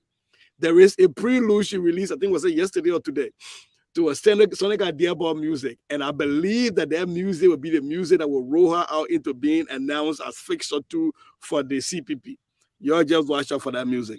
Yeah, before Joyce to do that. So I don't understand. This person did not make it crystal clear here. So is the CPP ANC, are they trying to put us some sort of jamboree as well, equilibrium to that of the Unity Party event in order to get the media attention? But ANC, they are very good at doing that. I don't know whether the Unity Party did that the other day, and that's a very strategic thing because anytime Cummins is speaking, he makes sure all of these major networks, he sees it. That's how he's supposed to do. You want to seize the entire airwaves, and you get the. I'm sure they get the resources. Emma George can attest to that. They get the resources. Get all of these networks, up country, local station, and do the relay. And every other thing. If anybody want to do anything, pay them out. That's how you do it. You paralyze the whole other folks and let that attention be on you. Emma George. Yeah. Folks, the number is out there. We're going to be taking a few calls before we wrap out in the next 20-25 minutes. 682-433-8802 to participate is also available via WhatsApp. Yeah, go ahead. As Sister was saying, if Nathaniel or Mangel get into the race, it would be very, very nasty. Because first thing, the sitting senator don't want to see Mangel. So how they're going to navigate that? The sitting senator, which of course is popular in that country also. So how Nathaniel Mangel not going to navigate that? Because the other day, was it this week? I saw him on forum. And he was saying to the people, stranger come here and tell you this and that. The only time they can come when election come in the guy to get money. Maybe in subsequent time we'll play it, yeah. So, and I heard the people responding. So, let's say Kakatan is let's say does he have a weight? Let's be honest here. Does he have a weight? He has a weight, but you have a problem here. Kakatan and Habel, those are two different cities. To Nathaniel Mangel knowing outside of Kakatan, where la Karakoman, all the area, to them know him there. Nukwe is knowing in all those areas. And Nukwe is vehemently opposing this man. So the fight now, that's what I'm talking about. Nathaniel Mangel say he got money, he can wear around, he got money. He got good money. That's why you see he doing that. No problem outside doing nothing. He got money. So he using the money to muscle his way in the country. But with a stakeholder that behind Nukwe, everywhere will fall behind Nathaniel Mangel or will go against him. So the next thing, I want to see who will be running against him. That's another factor. So all the things will come to play. I know he's very good at strategy. Maybe he working with people in the rural area. Because I always say the city part is easier. But when you go in outside, and he can communicate with people because he speaks Pele also. Oh, Maggie? Yeah, Maggie speaks Pele. Yeah, but the man at Bele, man, no, he speaks Bele. Yeah, he speaks Pele. Yeah, he speaks Pele. So he can communicate also. But the only part I see now with he and Nukwe, because this will not be that it will be Nathaniel Mangel and Nukwe. This is what will come down to. No, but the thing about it, Nukwe is not on the he's not on the ballot, right? But Nukwe don't want him. Yeah, but I mean, I understand he's a sitting senator. So He has defined him. He's a stranger, and he's been very strategic. He's not calling his name, but hey, do not allow people here. But McGee, with all his stuff, I've been listening to most of it. Start calling him man, Joey. I can call him man Maggie, man Maggie. You start. Well, hey, man, brother, you know, I don't call him a friend, so we call him the same way. But he has not called his name, and he's not responding to Nukwe. He said, "Look, I'm coming here for us to, you know, we need to work together to fix this one here." Is he using that? He will have to respond to Nukwe. They're just a prelude to that campaign. Watch it. Nukwe will be a factor. Will he go out to a campaign against him? Will there come a time that his name will be called? Definitely he will do it. Nukwe will do it. He started already. And it's not even just now. From the day Nathaniel Mangel was looking for a home, when you went to Bopolo, but I mean, when you went to Bapolo, they said, no, you don't got no home here. And he said, okay, let me go Bonkan there because I can speak better. The person said, no. He said, no, let me go to anybody home, which is my Gibby. Now anybody told you, let me go there. They will accept me. So he went to my Gibby. The person said, my son come. The high end. So I don't want to get ahead of the game here. Supposing that he, Fala McGee, is elected as senator, go in the plate, what could that mean? That's what I'm telling you. It would be a problem. That would be a big deal. There will not be a problem. After election, they all become part of the same legislative caucus, and they like are going to move on. Mangel said that something I'm talking about. Mangel said that most of the people playing leader. I was thinking about maybe playing leadership. Well, here's the problem. If and this is a big if the CDC wins, if George Weah wins re-election, and Nathaniel Mangel wins election, then automatically he becomes a power broker in the McGibby caucus. He might give it, yeah. Definitely. Yeah. If McGill wins and George Weah loses, he doesn't have that much power. No. And so at the end of the day, you know, my beginning used to say, so kind of swallowing with the play. I don't Jonah swallow the few swallow Jonah. But so kind of way people come together. Okay, what we're waiting to see, folks. The number is there just in case you want to participate. We're going to be wrapping out in the next. Oh, but listen, let me just say something. You know, the comment that Lange made in our program, someone wrote it, that he said the next government, most of the ministers will be out.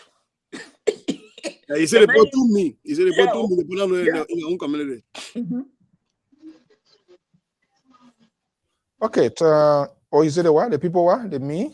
Yeah, he said the ministers and officials in George Weah government currently that will not make it back if George Weah wins because those people are too mean. They're living in communities where the people don't even know they don't share with the people. You know, the loots that they get from the government, they don't share with the people. Yeah. Why is he making those statements? But you can see the main plan now. That's what the discussion. That's the discussion they're having. Those statements don't come in isolation. But it is a critical problem. Why do people come for Jimmy Gray here? Fixer 2 will be named. Yeah, don't matter people. The men say they're going to Nimba County to have the convention, but they will come to Monrovia to unveil their fixture 1, fixture 2. So I ask you to not name the person in Nimba County. If you name the person in Nimba County, then what the problem with rolling in oil again? What will know the person in Nimba County? So what we get time for? We're going to Monrovia. But here's the problem when Nathaniel follow my game.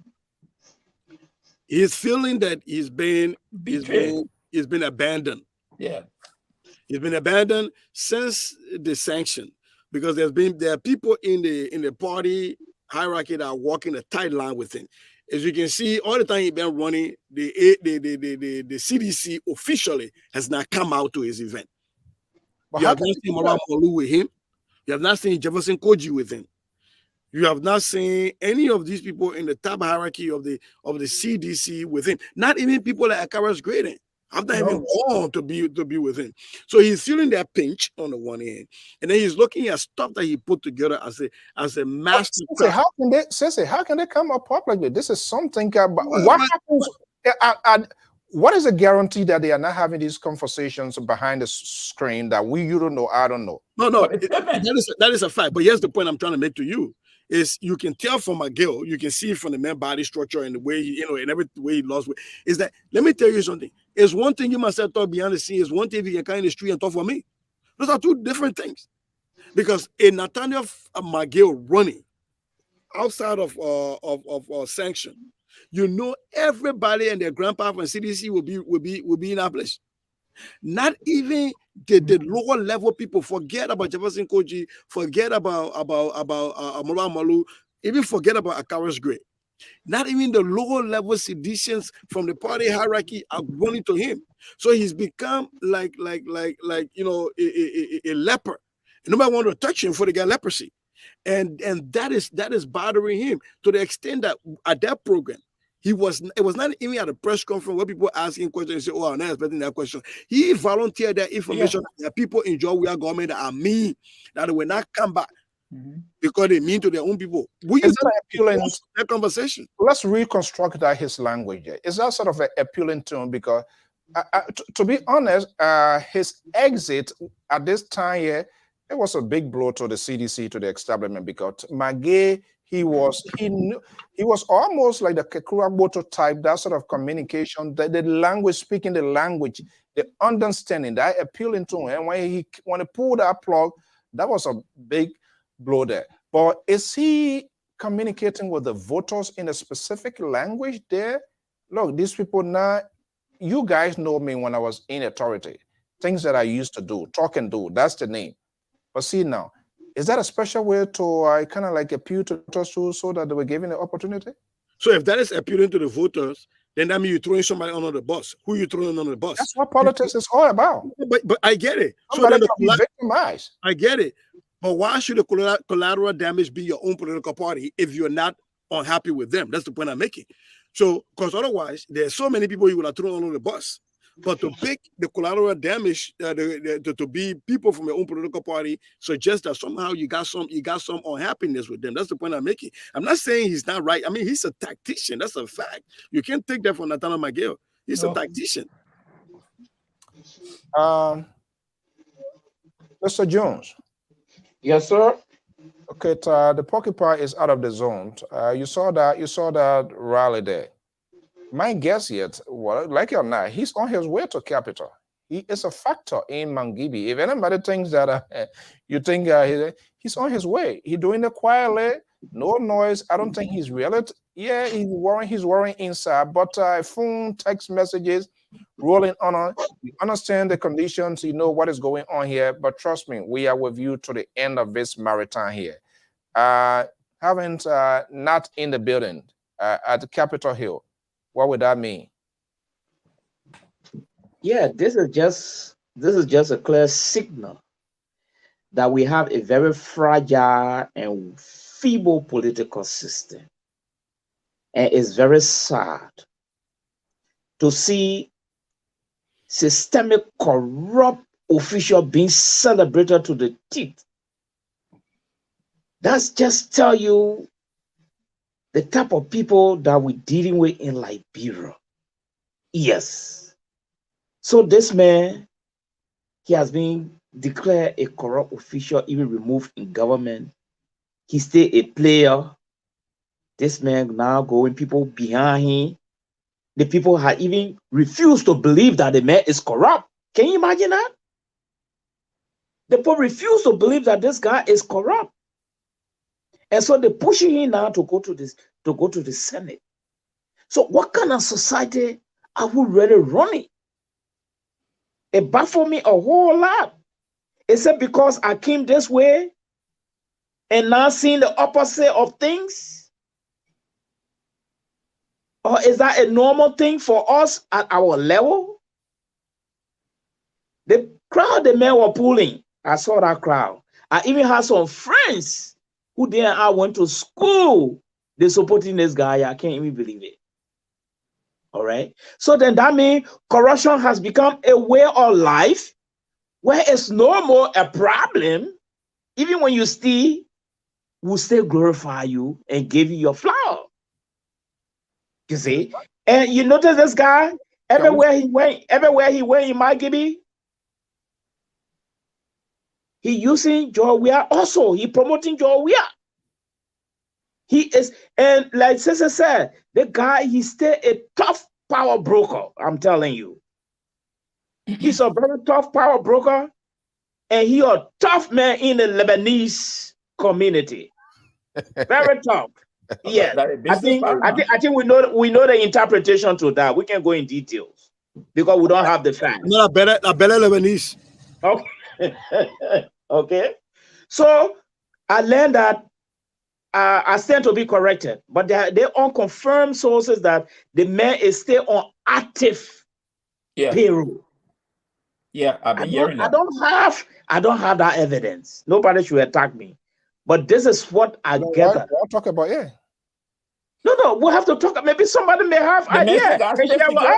The man said got state security. Yes. Okay. The man is living adjacent to some of my family people. The man is even being treated in high esteem than when you were even official in the executive mansion. People still lining up to that man's house like prime minister. And Joe, we are even visit the man, according to my relative. And they still hang on in town there. So the only different year with the folks is that he no more sitting down behind our decks in the executive mansion, and that's all. You see? So, Mr. Moderator, it is a sad day for us to see the group of people. This is the man we said he was corrupt. Even Uncle Sam brought that whole thing on him, and Joe, we were embarrassed. They had to get him out. In an advanced, developed country, like where we are, probably someone will tell that man to court, and he got to justify what he stole and all that kind of thing. You see, so sympathy is killing the type of politics we're running in Liberia. So what is a guarantee? All of the But Mr. Mali, though, the No, problem is no. There is no guarantee here. It's straightforward. I want to strongly believe. There's a question I came into. Okay, go ahead.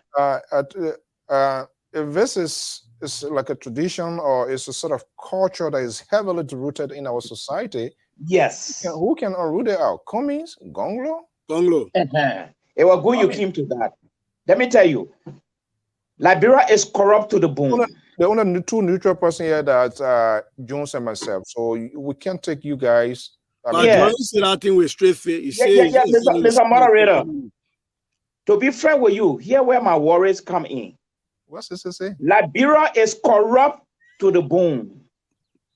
Any leader coming, whether Gongolo, whether Kumi, it's going to be a real fight on this type of thing. If you don't even take down the poor, want to kill you if you want to remove corruption from the system. I'm telling you this. Can come in first. So the only guarantee here is we might try to, a government might try to minimize it. I think that can happen. So let me ask you a bullet question here. Let's have a look at Chairman Brian TV, EO-TV context here. Can come and fight corruption? Yes, Kumi will try. All of them will try. You working faster. You're not conclusive. You saw Bunny Rabbit when No. But moderator, that depends on what do we really define as corruption in Liberia. Because somebody will come from in a village and bring you a better goat for employing his son, and you will receive that better goat. Here is a problem. Is it Mr. Mali? Mr. Mali just drew the whole Bill Clinton impeachment stuff. You know, Bill Clinton spent almost 3 hours defining is the word IS. It depends on what the definition of is. And they got a parable. The parable is that where you tie better goat, that where better goat can eat. You know what it means? You employ the man in finance ministry. The man got to eat there. So the question now is, what is corruption in Liberia? Before you even start fighting it. So let's create a purpose fuse here. Sissy and you say Tiawan can do it. I don't know whether we get a record we can prove on that. And Amos George is saying Kumi can do it. Well, Kumi, we can still have some little question here, but Joyce will say we must wait for the police investigation. I don't know whether that investigation is still going. It's serious because when people can't discipline and they can't hold their own responsible, at a certain point we want to trust the police. At a certain point, we do not confide in the police. So let's do a little bit game here. Cummings, Tiawan Gonglo, who can fight corruption conclusively? I don't know what you mean conclusively. Excuse me, moderator. People to be held like it's not like I'm talking about when you are accused. There must be a follow-up, not just only accused. People should also be given the opportunity to go to court. And if they went to court, on the outcome of the court, whatever the date, it shouldn't just say, oh, because this person, no one should be above the law. That's what I'm saying. Okay. Mr. Comey has spoken on this issue many times. What is it? If he's president, he will make sure the rule of law that is the court is strengthened.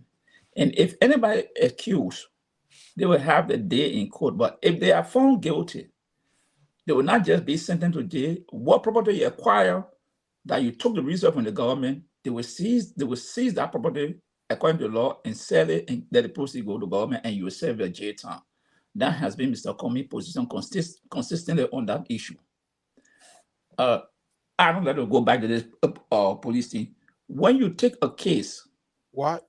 Listen, when a police handle a case, you can go to the police and tell them they say they're investigating. You cannot do more than that. You can't even go to say you will take the police to court. The police has to come up with something. If you are not satisfied, then you go to court. But if the police say they are investigating, you go to the police, they are investigating. What will you do with the police? Here in America, if you have an issue, the police say they are investigating, you wait for the police time. It's just simple. You can go there. They say even in court cases, people are called. They tell people, hey, we stay investigating. So that is the issue. If the police came up, I had a and number said, here hey, for the longest time. Nobody calls. Let me put a number. Let me put it. if Go the ahead. police come up and say, hey, we file the case to court, and the ANC refuse to show up in court, that's a different case. Because when the police come up with a decision, they will never find that the case has been filed to court. It's left for you to go get your lawyer to represent you at the court. That is the procedure. Okay. Okay. If the case will not given to the police, that's a different issue. All right. Let's go to the first caller here. 202 number 0. But you gotta get Sese. You didn't go to Sese to come here because. Well, don't worry about Sissy. You are Sissy enough. Don't act like you want to be friend with Sissy. Yeah, Sissy coming for you. 20244 now. Sissy just trying to know his political coalition. Okay, let's go to our first caller. 202 number. Are you there? Yeah, Mr. Soe, how are you? I just want to straighten some misinformation from your panel. This is Kef Hassan on the Magil issue. I'm sitting here. Yeah, I'm sitting here listening to from the closing argument, right? Yes, from the closing argument. I just want to correct something. Okay, let's see. Yeah, I know some of our guys do have their own political biasness, but sometimes let's speak the truth. Liberia is a country of laws. The Magnitsky Act is an allegation. It's an allegation, so they should know that, because all the guys on your platform, they are well intelligent, educated guys. You say the Management Act is an allegation? I know that. Hold on, let him end, then we can talk. Yeah, go ahead. So I know that they're very smart and educated. They should know that. If they don't remember, they can go to the OKFM interview from the U.S. Embassy. They made it clear that it's an allegation. They are not caught. People report and they took action. Matter of fact, the American ambassador said, I think it was in December or so, he said they acted in their own interest. So if no court have proving that McGill and others are guilty, why folks on your network, your panelists, well-intelligent people accusing Mr. McGill with crime? So that is wrong. That is wrong. Okay, Kev, let's have a right for calling here. If you have time here, let's have a little conversation here, and that will help us set the record. So I'm hearing from you say it was allegation. So are you telling us it was based on the allegation the president of, because we argued that case out in as much the American were making that case, I assume there were being internal investigation by the government of the Republic of Liberia, not another government coming and say people do the in as much. We wanted to know what was going on. So are you saying it was based on that same allegation the president of the Republic of Liberia let those ministers to go? Well, the president never let the ministers to go. He never fired them. He never. They were suspended, and Mr. McGill resigned. For what? They resigned on their own. They resigned on their own. Was there any reason that led to their resignation, Kev? Why they've been working, they've been doing their according job. According to their resignation letter, they said they don't want to be a distraction. That's all. That's what they said. They don't want to be a distraction based on those allegations. Mr. Soe, can I ask a clarity? They resigned.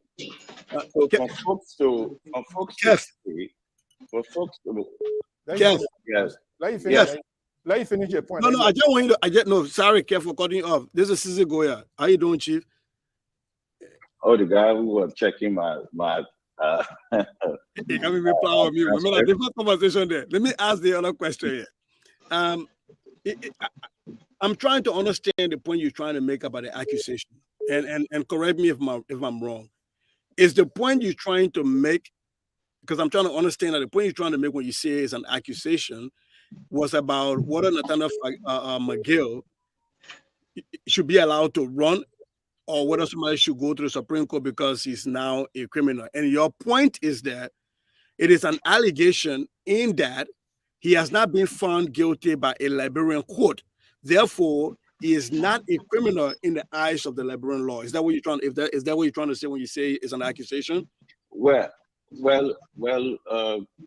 go back to your own constitution. I stand to be correct. I think it's Article 2. It will tell you clearly.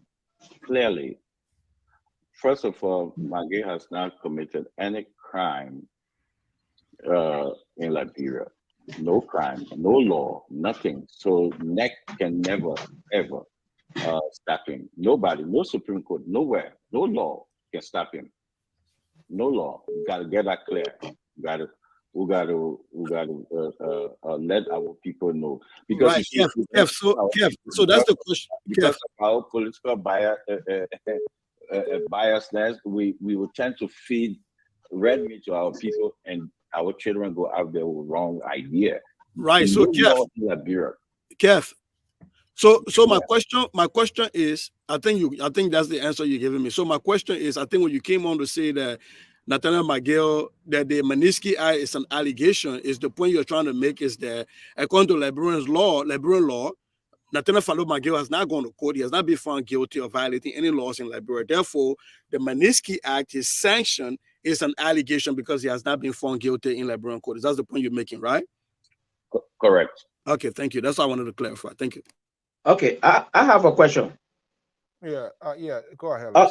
Kev, I think we need to be very sincere to ourselves. If you want to do a survey in Liberia right now, with the level of understanding the people have about how McGill and the rest of the cohort left office, they did not leave office just voluntarily. They left office because of the news, of the cloud of news hanging over Liberia, and the president was even under pressure. Let's be very sincere here. You go do survey in Liberia now, the people will tell you, say, McGill, they were all removed from power because of corruption. That is the understanding you will get from the people in Liberia. Let's be very sincere here. Okay. No amount of allegation is going to remove anybody from office. No amount of allegation can remove anybody from office. All right. Secondly, the executive branch of government, through its spokesperson, the information minister, had not today as we speak, addressed that particular issue. People just left unceremoniously. So with our level of understanding in Liberia, our conclusion here is that these people were stigmatized by Uncle Sam, and they were forced to be booted out quietly by His Excellency President Weah. That's the understanding you're going to get from Liberia if you carry on a survey right now. If I could just ask one question. Let him respond so we can. Mayor invite Kev. Let Kev come on to be panelist. Yeah, I'm making a mental tonight. Maybe just for one thing, but let me respond to, I think, Mr. Miller, right? Mali. Yeah, Mali. So let me respond. You see, when you run your government, you don't run a government. I think you know that because you're very. You don't run your government on what the people say on the street. You run a government under the law. You cannot run the government and say, okay, because people saying something on the street, then you do. Then you're going to run a gangster government. It don't run like that.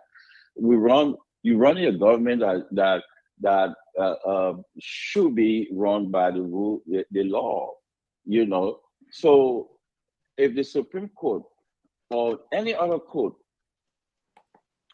did not find Minister McGill guilty of any crime, No way. Nobody in Liberia can stop Minister McGill. That is right. As a Liberian citizen, nobody. Remember, Vani Sherman. He's still there in the Senate. He's still there. No noise. Prince Johnson. No noise. Why Minister McGill? Every time they talk about Manesky Act, let me draw you guys' attention to something. When the Manesky Act fall on the you guys can hear me? Yeah, loud and clear. Yeah. Listening. When the Manesky Act came down on Serena Seaford, the African Bar Association in Egypt, they condemned the situation, but you know what they say at the end? When you bring us the facts and evidence, the full evidence, then we can disbar him. But for now, we don't have no evidence. So if you see that Serena Seaford is still part of the African Bar Association, he's still part of the European Bar Association. Are we saying those people don't have sense too? Well, he's still anybody. So why Serena Seaford, the European Bar Association did not disbar him? Why the African Bar Association office in Egypt, they do nothing? You guys have to look to that. Those people are sensible. Right. But well, one quick question though. Didn't Minister McGill and the Solicitor General say they were going to fight this case and they were going to go to court? So isn't there some way? I know it's not the way the law works, but when you are somebody this big and this of the stature of Minister McGill, wouldn't there be a good thing for them to go out and try to make sure that they clear the name and even maybe sue the CDC government for trying to push them into resigning their position based on accusation? Okay, but look, the CDC government did not, and I repeat, did not push Mr. McGill and the rest of them to resign. They resign on their own. Go and read the resignation. Let me finish. They resign on their own. The government did not bring any allegation or accuse them for anything. They cannot sue. The only place they can ask and sue is in America. They ban them for coming to America, so they cannot come here. They cannot come here. But the lawyers can come here, though. No crime. The lawyers can come here. Let me ask you. On their own for their let me own. just ask you this one question. This is Amos George, Pat George. So what you are explaining here, tell us, because I remember when Mr. Malley was speaking, he said allegation. So tell us, what statement I would say that's misleading? That pointed to come to court that we were misinformed the Liberian people. Yeah, good question. Good question. What you're feeding to the people that they should not run. He should not run. While McGill should run. Only in Liberia, those kind of rhetoric. But you don't think it's somebody right? No, you don't think it's somebody right to say that somebody should not run? You don't think it's somebody basic fundamental right under the Constitution? Freedom of speech? No, listen. You guys do have a reputable platform. So I think you owe that to the people to tell them the truth. You can say the man just said the truth. It's based on the allegation. If you're on a platform, you should not. A reputable platform. I follow Mr. Soe. He well balanced. We fought that in campaign today. Yeah, you cannot be on the platform and send red meat. Who brought it in? I said we came because hoing and he promised to come. Kev Hassan, it is the right of any Liberian or any panelist. Let's do it this way here. That's for us, we like to create a fairness. Hopefully, you remember I extended you an invitation before, right? And yes, sir. Hopefully, you will still answer that. But we are the little time, and we are now hijacking. Mr. Moderator, before the big man leave, I just want to say here that sometimes there's a very staunch price to pay when you are a loyalist. Sometimes it's like Jesus and Peter. Sometimes you got to put your neck on the chopping board. But what we are saying here Care, you know the level of our people understanding in Liberia. You know it, all right? What you expressing there, I agree with you. You coming from the technical point. But Liberia, we don't understand that technical point, oh man. Yes. Which And technical secondly, if I resign because the noise is in my house, our level of understanding is Liberia. It will resign because the noise in this Not house. only Liberia, Mr. Mali, everywhere in the world. No. What? Okay. Alex, So yeah, I agree what you're saying because it's like you're trying to say we are giving information and people are listening. I agree. But the fact of the matter here is that people mind are poisoning in Liberia. Up to now, the executive government, the executive branch of government through the information minister. My question to you now is why they have not come out to clarify some of the technical aspect you introducing here? Why? Why are they type label? Yeah. So Mr. yeah, Okay, yeah. let Is me- it? Yeah, it's the thing. Let me answer that, Mr. So let me answer that. Because I have a question here. Ledger who Rennie made that clear so many times. People sometimes choose to listen what they want to hear. But What again, did he say? it's your place. It's your place too to educate the people because you're aware of the technical side. You're like I say, I keep saying it. You guys are well educated people on our platform. I listen to you guys. So it's your place. It's upon all Liberians. What happened 1989 Christmas Eve? It's upon us for those things to not happen again. So we have to feed our people the right thing. Let's tell them it's upon every Liberian. Put your biases aside. Put everything. But it's on everybody. Every Liberian need to educate our people because if we don't do that, we're sending the wrong message. You see, some people go now and say, "Oh, why Maggie is running? Why Maggie is running?" But if they know that Maggie can run, there is no crime on Maggie, then we would not be saying that. But So Maggie can run. Crime, but there's an allegation. There's a difference between crime and allegation. Come in 1 second. I hate to go into hypothetical, but this is something that really need conversation. I do not agree with somebody going to do survey. You're never going to get anything to survey. Who do correction? Who do that? That is completely that my view. But from all what is the antecedents of this whole resignations of Minister Mangi? And let's assume Uncle Sam comes back here again today with another Magnitsky Act, made another allegations about 3, 4, 5 ministers of government.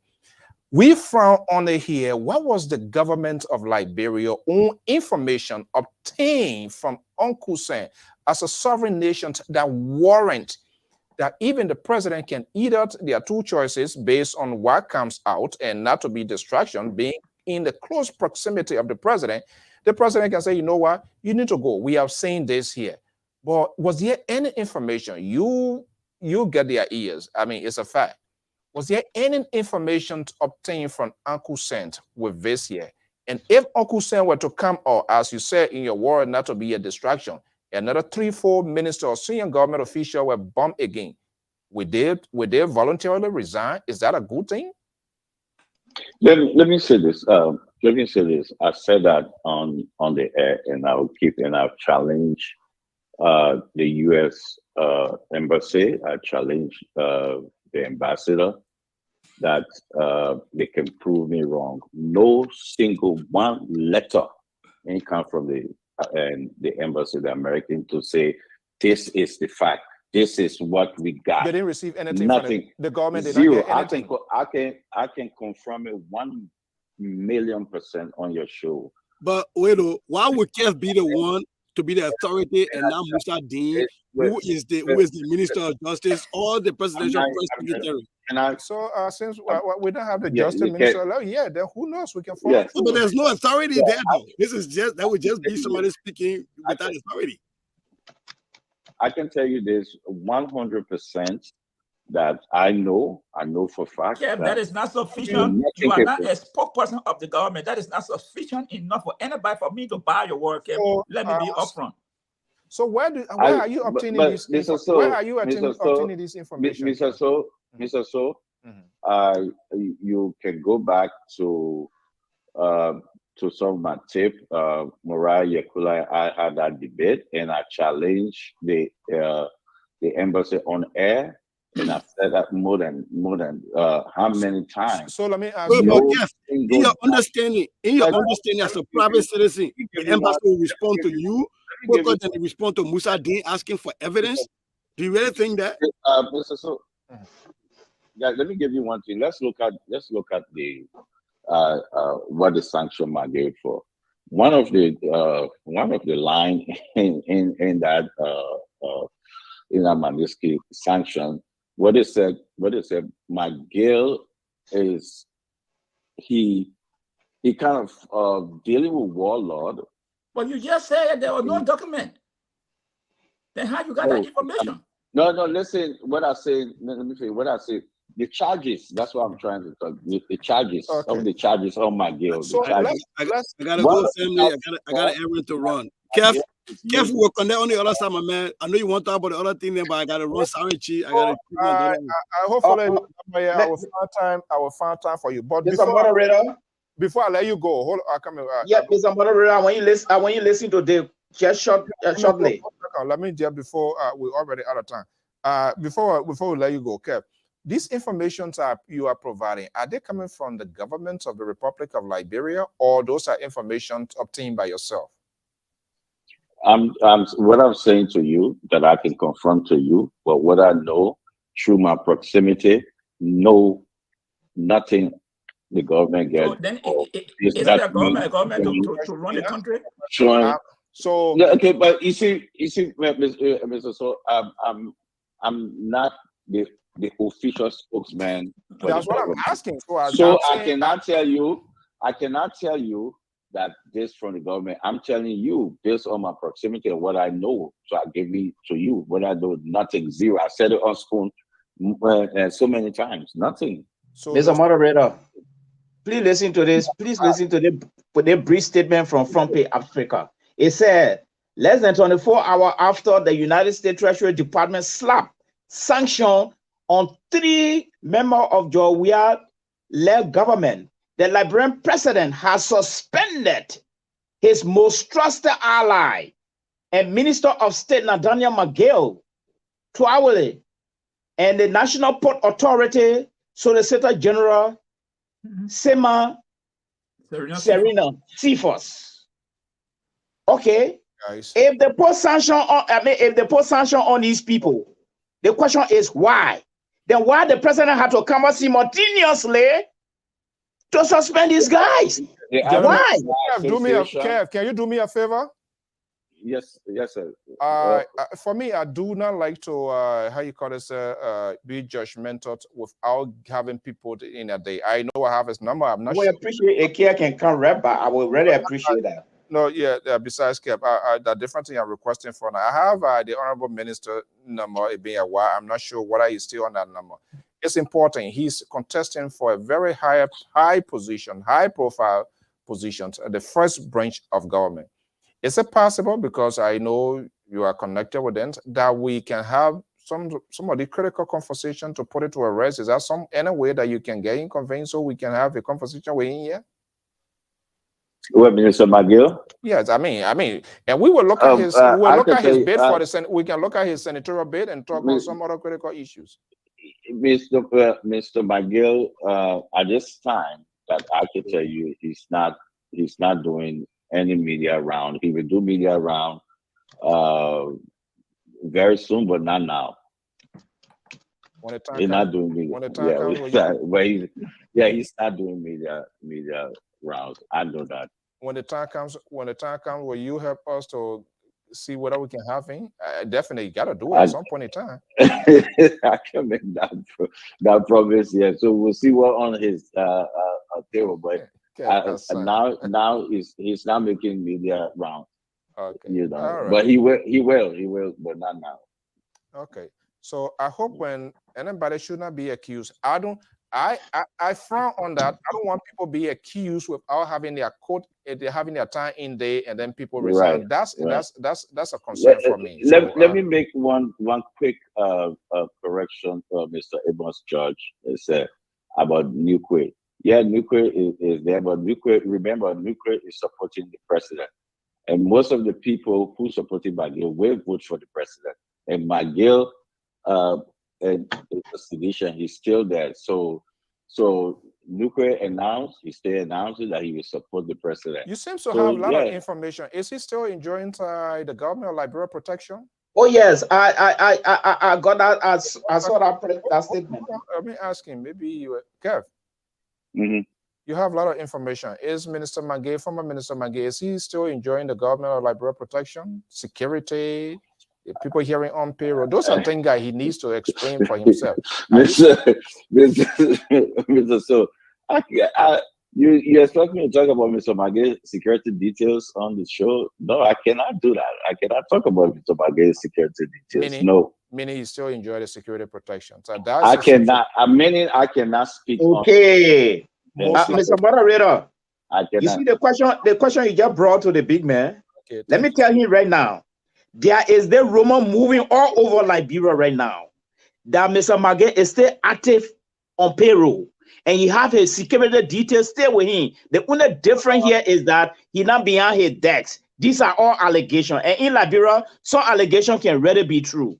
Well, okay, Kevin, man, thank you so much. Hopefully, you can find time. I hope Kev will come back so we can straighten up the Manaski thing. I would like to have him myself so that we can put this thing. I like to hear from the house's mouth directly, So, but I thank you so much for chipping in this evening. How is the closing argument? Yeah, we started. We honored. We're having a great review around, but like election time, everybody should come on and do your closing argument. That's why we built that. I like that. Your closing argument. All right, Kevin, man. Thank you so much for jumping in here this afternoon. We appreciate that. No problem. Thank you, guys. Well, guys, and to our many folks, I mean, that's the beauty of the network. I think all of us will be held accountable. It's good to have people on record. I cannot be definitive here to say this is what happening. I hope one of these days, Minister Magay, I remember when I was going to Liberia, I called him what I could sit with the president. He asked me what I want to say with the president. So I said, but Minister, give me the opportunity. Then we can do that. We can draw on the agenda, fair to mention. And we can work out the technical detail, but that didn't happen. But the man with a color skin guy called, and they honor that. But I think if people unveil themselves, it will put to rest these apprehensions and all of that. And I know everybody have their own sort of supporters, and they will defend them. They can be the fixer. We saw what his name said, Michael Cohen, and he went to Joe here for he's the one that was doing the damage control for Donald Trump. At the end of the day, it happened. But I would really want to thank you so much, guys. What's your we are already out of time. Let me just say this quick message. An allegation, it is not a crime. It is a claim or assertion made against somebody. A crime is the omission of a crime that can lead to prosecution. So those are two different things. When we say allegation, it doesn't mean that person is guilty. Right. So people have to understand these words. Okay? They have to understand it. When we say allege, when you say Nathan Magay was guilty, it is a claim, an assertion made against somebody. But that has to be proven in court, right or wrong. And it's also a crime, it's an omission that constitute a crime. So those are different things people have to understand. So when I hear people what we're seeing here, or somebody say for alleged being suspended for that, it doesn't mean he's guilty. Based on that, none of his arrest can be taken from him. But in other words, if somebody accused me, I also have the right to go to court to come and ask them to prove what they made against me. But in the political world, it's something different. Thank you so much. Malice, what's a closing word? Closing remark? Yeah, my closing word here is a statement. It says the U.S. Treasury Department imposed sanction on the Liberian official on Monday for their alleged involvement in ongoing public corruption in Liberia. And they listed all those errors. You see? So anyway, that will be an ongoing thing. But my closing argument here is this. I'm sorry, sisters left, but Pajo is here. The corruption thing. I feel strongly before corruption work in Liberia, the Anti-Corruption Commission should be autonomous. It should be removed from under the executive branch of government. 2, the judges, the judiciary should be reformed. They should remove 50% of them from position and bring new blood in. 3, Liberia, we say Liberia is a country of law. I challenge that strongly because it's not reflected in how Liberia is being run. Thank you. All right, guys. And that's what Mr. Kwame has said. The judiciary need to be reformed. All of you for your time and conversation here this evening, as usual, for your commitment to this network and society. George, thank you so much and have a pleasant weekend. And when is it? Is it 13, right? Yeah. Where is that? Is that in Moserado or Grand Bassa County? I have to call someone to authenticate the date. I don't know. You really used to there. I don't know business here now. No, but Mr. So if it is a 13 and I don't have the correct, okay. I want to send a message to or it's in Nima. Then they go to Basel, or it's in Basel instead of Nima. People say, do you think George? Do you think I'm sorry that we're closing. The manner in which Kumi wants to solve corruption, he will be adding to more corruption. You can't get corrupt judges stay in place. Mallet, he said reform. Reform. Yeah, what reform? We remove the people. Reform. How the reform going to come about? How reform come about? You can move people. No. Be specific. Oh. Yeah. What kind of reform? We've been hearing that language. We've been hearing that language many times. Jones, are you saying by removing people that are in authority that will help to fix the problem? You got to look for competent people. Moderator, if you go that direction there, corruption not going to go nowhere. Jones, that entire code is corrupt. Remove these people. Be clear with the language. No, Jones. Remove all of them and replace them by other 3 judges. And what next? If you move everybody, you can even as reform. Oh, then you enforce the law. You can't enforce the law when you see all corrupt people. The loopholes, those systems that are not working right, things that are not enforcing. That way, remove these people. They've been there for record age. They corrupt. The reform will not work with them. If that is the case, all right. Thank you so much. Pa George, now put a face cap so we're done for the night. Thank you so much. Guys, okay. All right. Wow. Good night. All right, bye-bye. Okay, guys, we want to thank you so much for your time. I think it was Stevens, Mr. Sly, say, I think what his comment. Trust me, Steven, the only person number I get, the president says some kind of number. But trust me, we have reached out, if not all, government officials, elected officials, people. But I mean, our job is to extend them an invitation. And it is their will, it is their right to accept or deny. But I can vehemently tell you, we have reached out to most of them. What is the problem is, because the country is so polarized, it's so divided. And every politician, even here, there are certain places they feel comfortable of going to in order to get their message. Why you think that people will not want to bring them here? But trust me, when we invite them, when you talk to them, they accept behind closed door. Literally, they to the interview time, oh, Mr. Soe, because of engagement, we can, because they have their ears eaters. They do not want to answer tough questions. They do not want to put themselves into situations that probably could jeopardize, especially those that are contesting, or that would be a problem. I know folks at the Ministry of Information. We go there. Ledger will even the Fagon who was there when he was deputy and all of that. When you call them, they say, okay, we will let you know. So it is. And you can attest to that. That most of these people, why are they going to certain network they want to go to? Because they want people to fill them with questions instead of having an outline to having a genuine conversation. So people always want to be secure, and it's everywhere. There are certain officials in government here, you would never see them on Fox News. There are certain people here, you would never see them on CNN. I mean, it is it. The media industry now is polarized and it is politically charged. And so everybody tries to walk the fine line. So we try to do the best we can do here. Can you invite the Justice Minister?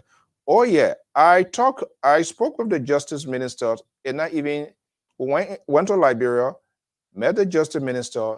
I think the three boys, Princess Cooper, and list goes on. Or to call the justice, you say, okay, at the appropriate time we speak. Not to mention Patrick Sulu, Moses Carter. I mean, all we have reached out to those people.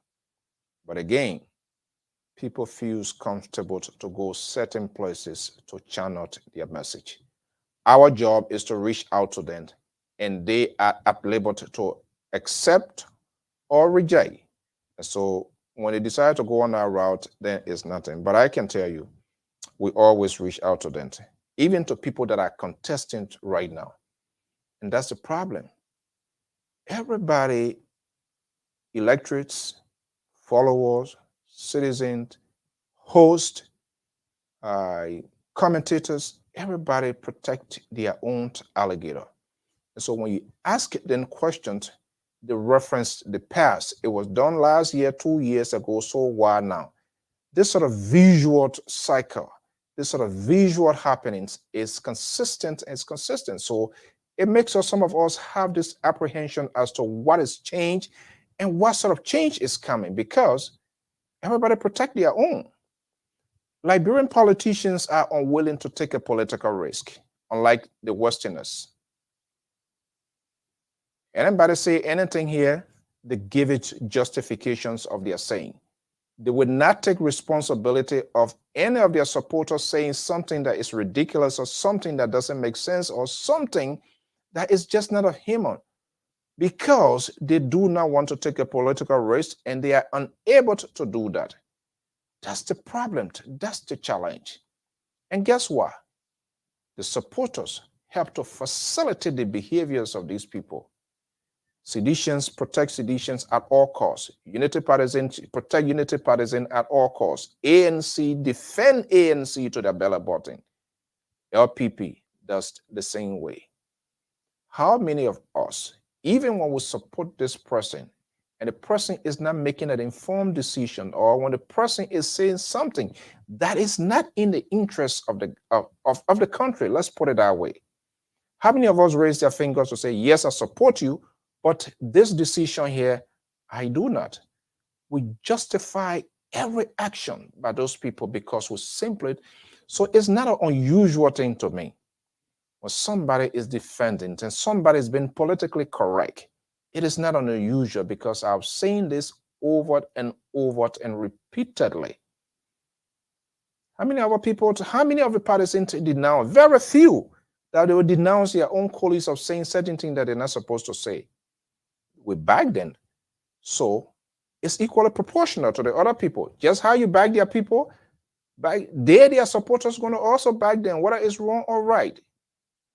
And I think we need to take a holistic approach to the national conversation for the good of the country. So the question becomes, in the country, is it the president? Are we the one having the issue? Where is this problem coming from? Do people put the interest of their party first or the interest of the country? Where is it coming from? You saw the late Senator John McCain. He was in a dying bed,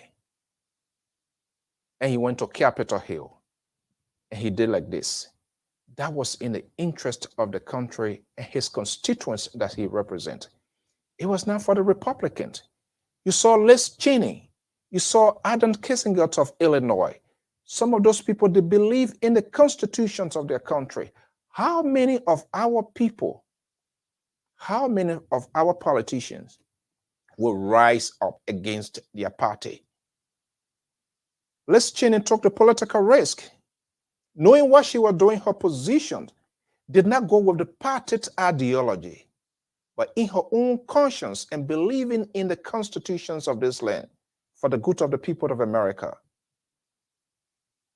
They took that political gamble. And what happens? They pay the political price. They are now on Capitol Hill today. They were voted out.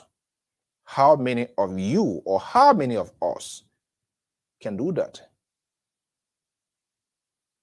No. Each and every one is protective of their own alligator. So that's the problem. People are unwilling to pay a political price. You saw John McCain, ordinary citizen, during his rally, was making a similar comments that wasn't right, that doesn't represent his political agenda. He went and took that microphone. He said, this is not what this campaign is all about. But when we see people insulting people and people cheer and clap for them and celebrate them, what kind of country, what kind of people are we? Who does that? In what civilized society?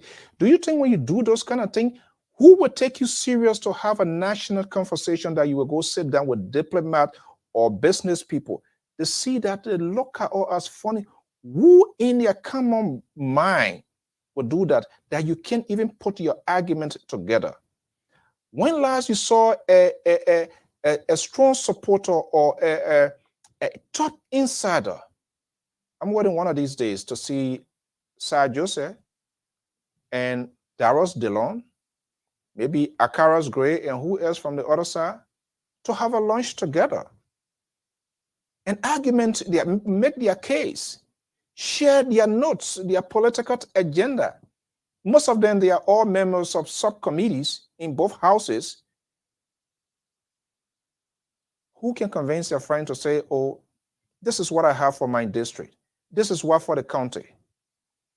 You have lawmakers, people from the same county, they don't talk to one, they don't speak, they don't talk. Suffers it. The county suffers it. The citizens, everything is paralyzed. It's all about themselves.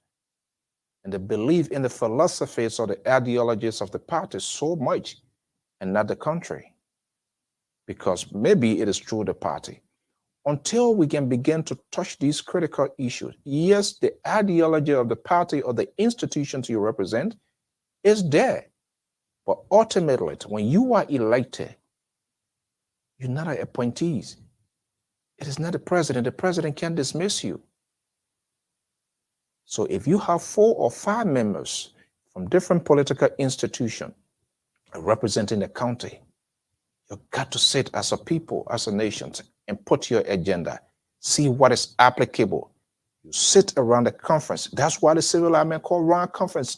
You sit around the table. Share note. Bring your argument. Let he or she bring her argument and have the conversation. But we have been heavily distracted with 150 some more days. Very few people agenda visible. Very few people that found themselves to make themselves available on certain news outlets because they want to have peanut butter and jelly. No policy questions is being asked. No domestic questions is being asked. They can't tell us as to how much they're going to invest into education, agriculture, infrastructure. I am not a believer of a big spending. They're not going to tell us how they're going to downsize government. They're not telling us all of these hundreds of people that are supporting and chanting for them. What's going to be the political price? You think those people going in the sun all day for nothing? Of course. They want to go to LPR-TV. They want to be, if they got elected, they want to go to city corporation as well. They want to be like Carrasco. When the president traveling, then they use, how to call something and say, and then the press secretary who is supposed to be there to take note, to provide briefing, nothing is happening. But guess what? When they get there tomorrow and they start to do the same thing, and people will begin to frown on this, they will reference us in the past It was happening yesterday. You didn't talk. We are saying it now. And we want you to help to drive this here. He who rides the back of the alligator subsequently goes into the belly of the alligator. Because you are not asking these questions, you support because of resentments, because of bitterness, because of the divisive politics in the country. And then tomorrow you're going to come down, like come back here tomorrow and start telling us knowing what you know. You knew it, but on purpose. You did not ask the questions, and that was calculative. Well, folks, we want to thank you so much. That's how we're going to bring the event to a closure. This is the building that has been heavily contested by men, women, those who are seeking the higher office of the land. All we want, people who have specific agenda, vision for the country. We all put the interests of the country first. The countries, there are little resources that everybody should have, a portion everybody should have a share. I heard today, Mossoraro County, District number 17, about 50 some more person contesting. What is the vision? What is the platform of these people? What are they bringing? Or is it because when they go there too, they're going to be having their own 35K or whatever? And one of the citizens was telling me that one of the guys they were asking, he said, yeah, the guy said he paid for their vote. So I said, did he pay for their vote? He said, yeah. He said, yeah. So that's what happens. When you sell your birthright, the price you pay is heavier than what you receive. So we are in the process about to empower people. They're going to be our Anthony. They're going to be making decisions for us. So we're going to be giving them authority. When they go there, then nobody's going to resign. I don't care whatever accusations or whatever. I don't know. Unless that, we don't want our leaders to die. That's not the proclamation I'm going to be making here. But how many of them that have come out publicly to even apologize if there was something done wrongly to the people? Even the president, Helen Johnson Sirleaf, after the breakdown of Nokar, Ibrahim award $5 million given to her. Was the government of Liberia compensated? Was that money paid back the 2 point some more from Nokar? Nothing. Endless investigations. People are not being held accountable. So some of us are very apprehensive when it comes to people telling us it shouldn't be cosmetic. It shouldn't just be on the surface. We want these actions to be perfected in the very institutions they are. They have their surrogates. They say ridiculous things. They say things about other people. They do not have the balls to come out to say that statement does not in any way represent my campaign or my political ideology. People will go on outlets and they will defend the positions of their surrogates or candidates at all costs to the detriment of the country. And I want us to take it serious. We will have to discuss this issue. We do invite these people then at all times. But when it comes, you know, we're going to have a genuine conversation. In the interest of fairness, we're not going to adjudicate people without giving them the opportunity. But we'll have this open conversation. Perhaps that will provoke them to come. I would love, not just only Maggie, other people, to all sides. Everybody should be liable to answer some questions, especially when you're contesting or seeking for high-profile positions. Until then, folks, have a pleasant evening. And by God's willing, we'll be back here in the coming days. Tomorrow, the Liberal Progressive going to be here. Until then, have a pleasant evening. Bye-bye.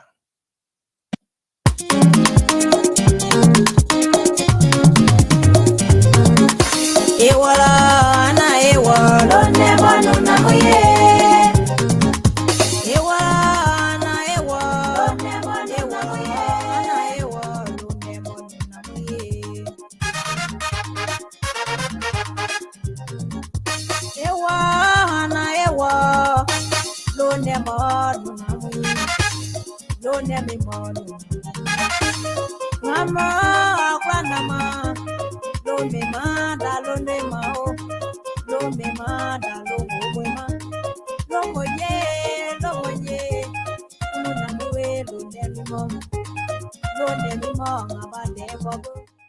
What if we are in the borough of Philadelphia?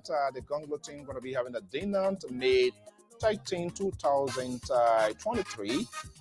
Dinner banquet. That's the information there. We're going to be having a team yet.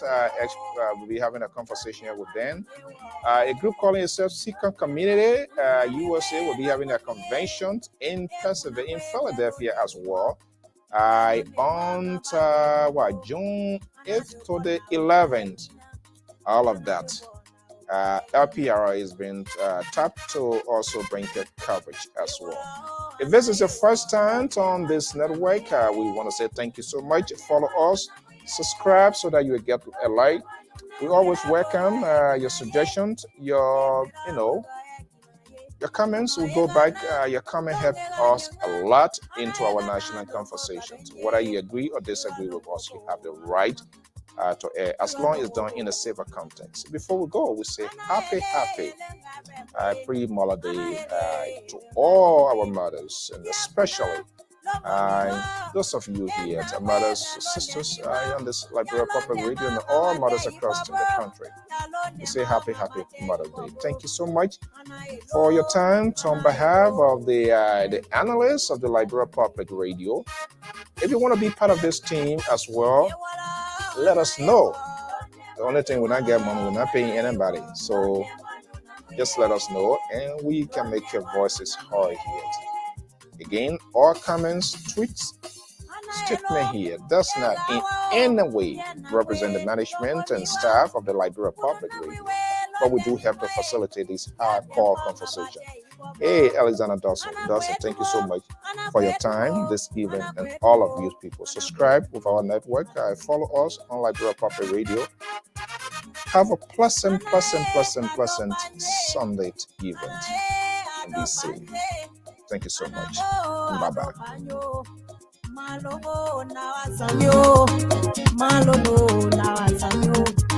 Sandala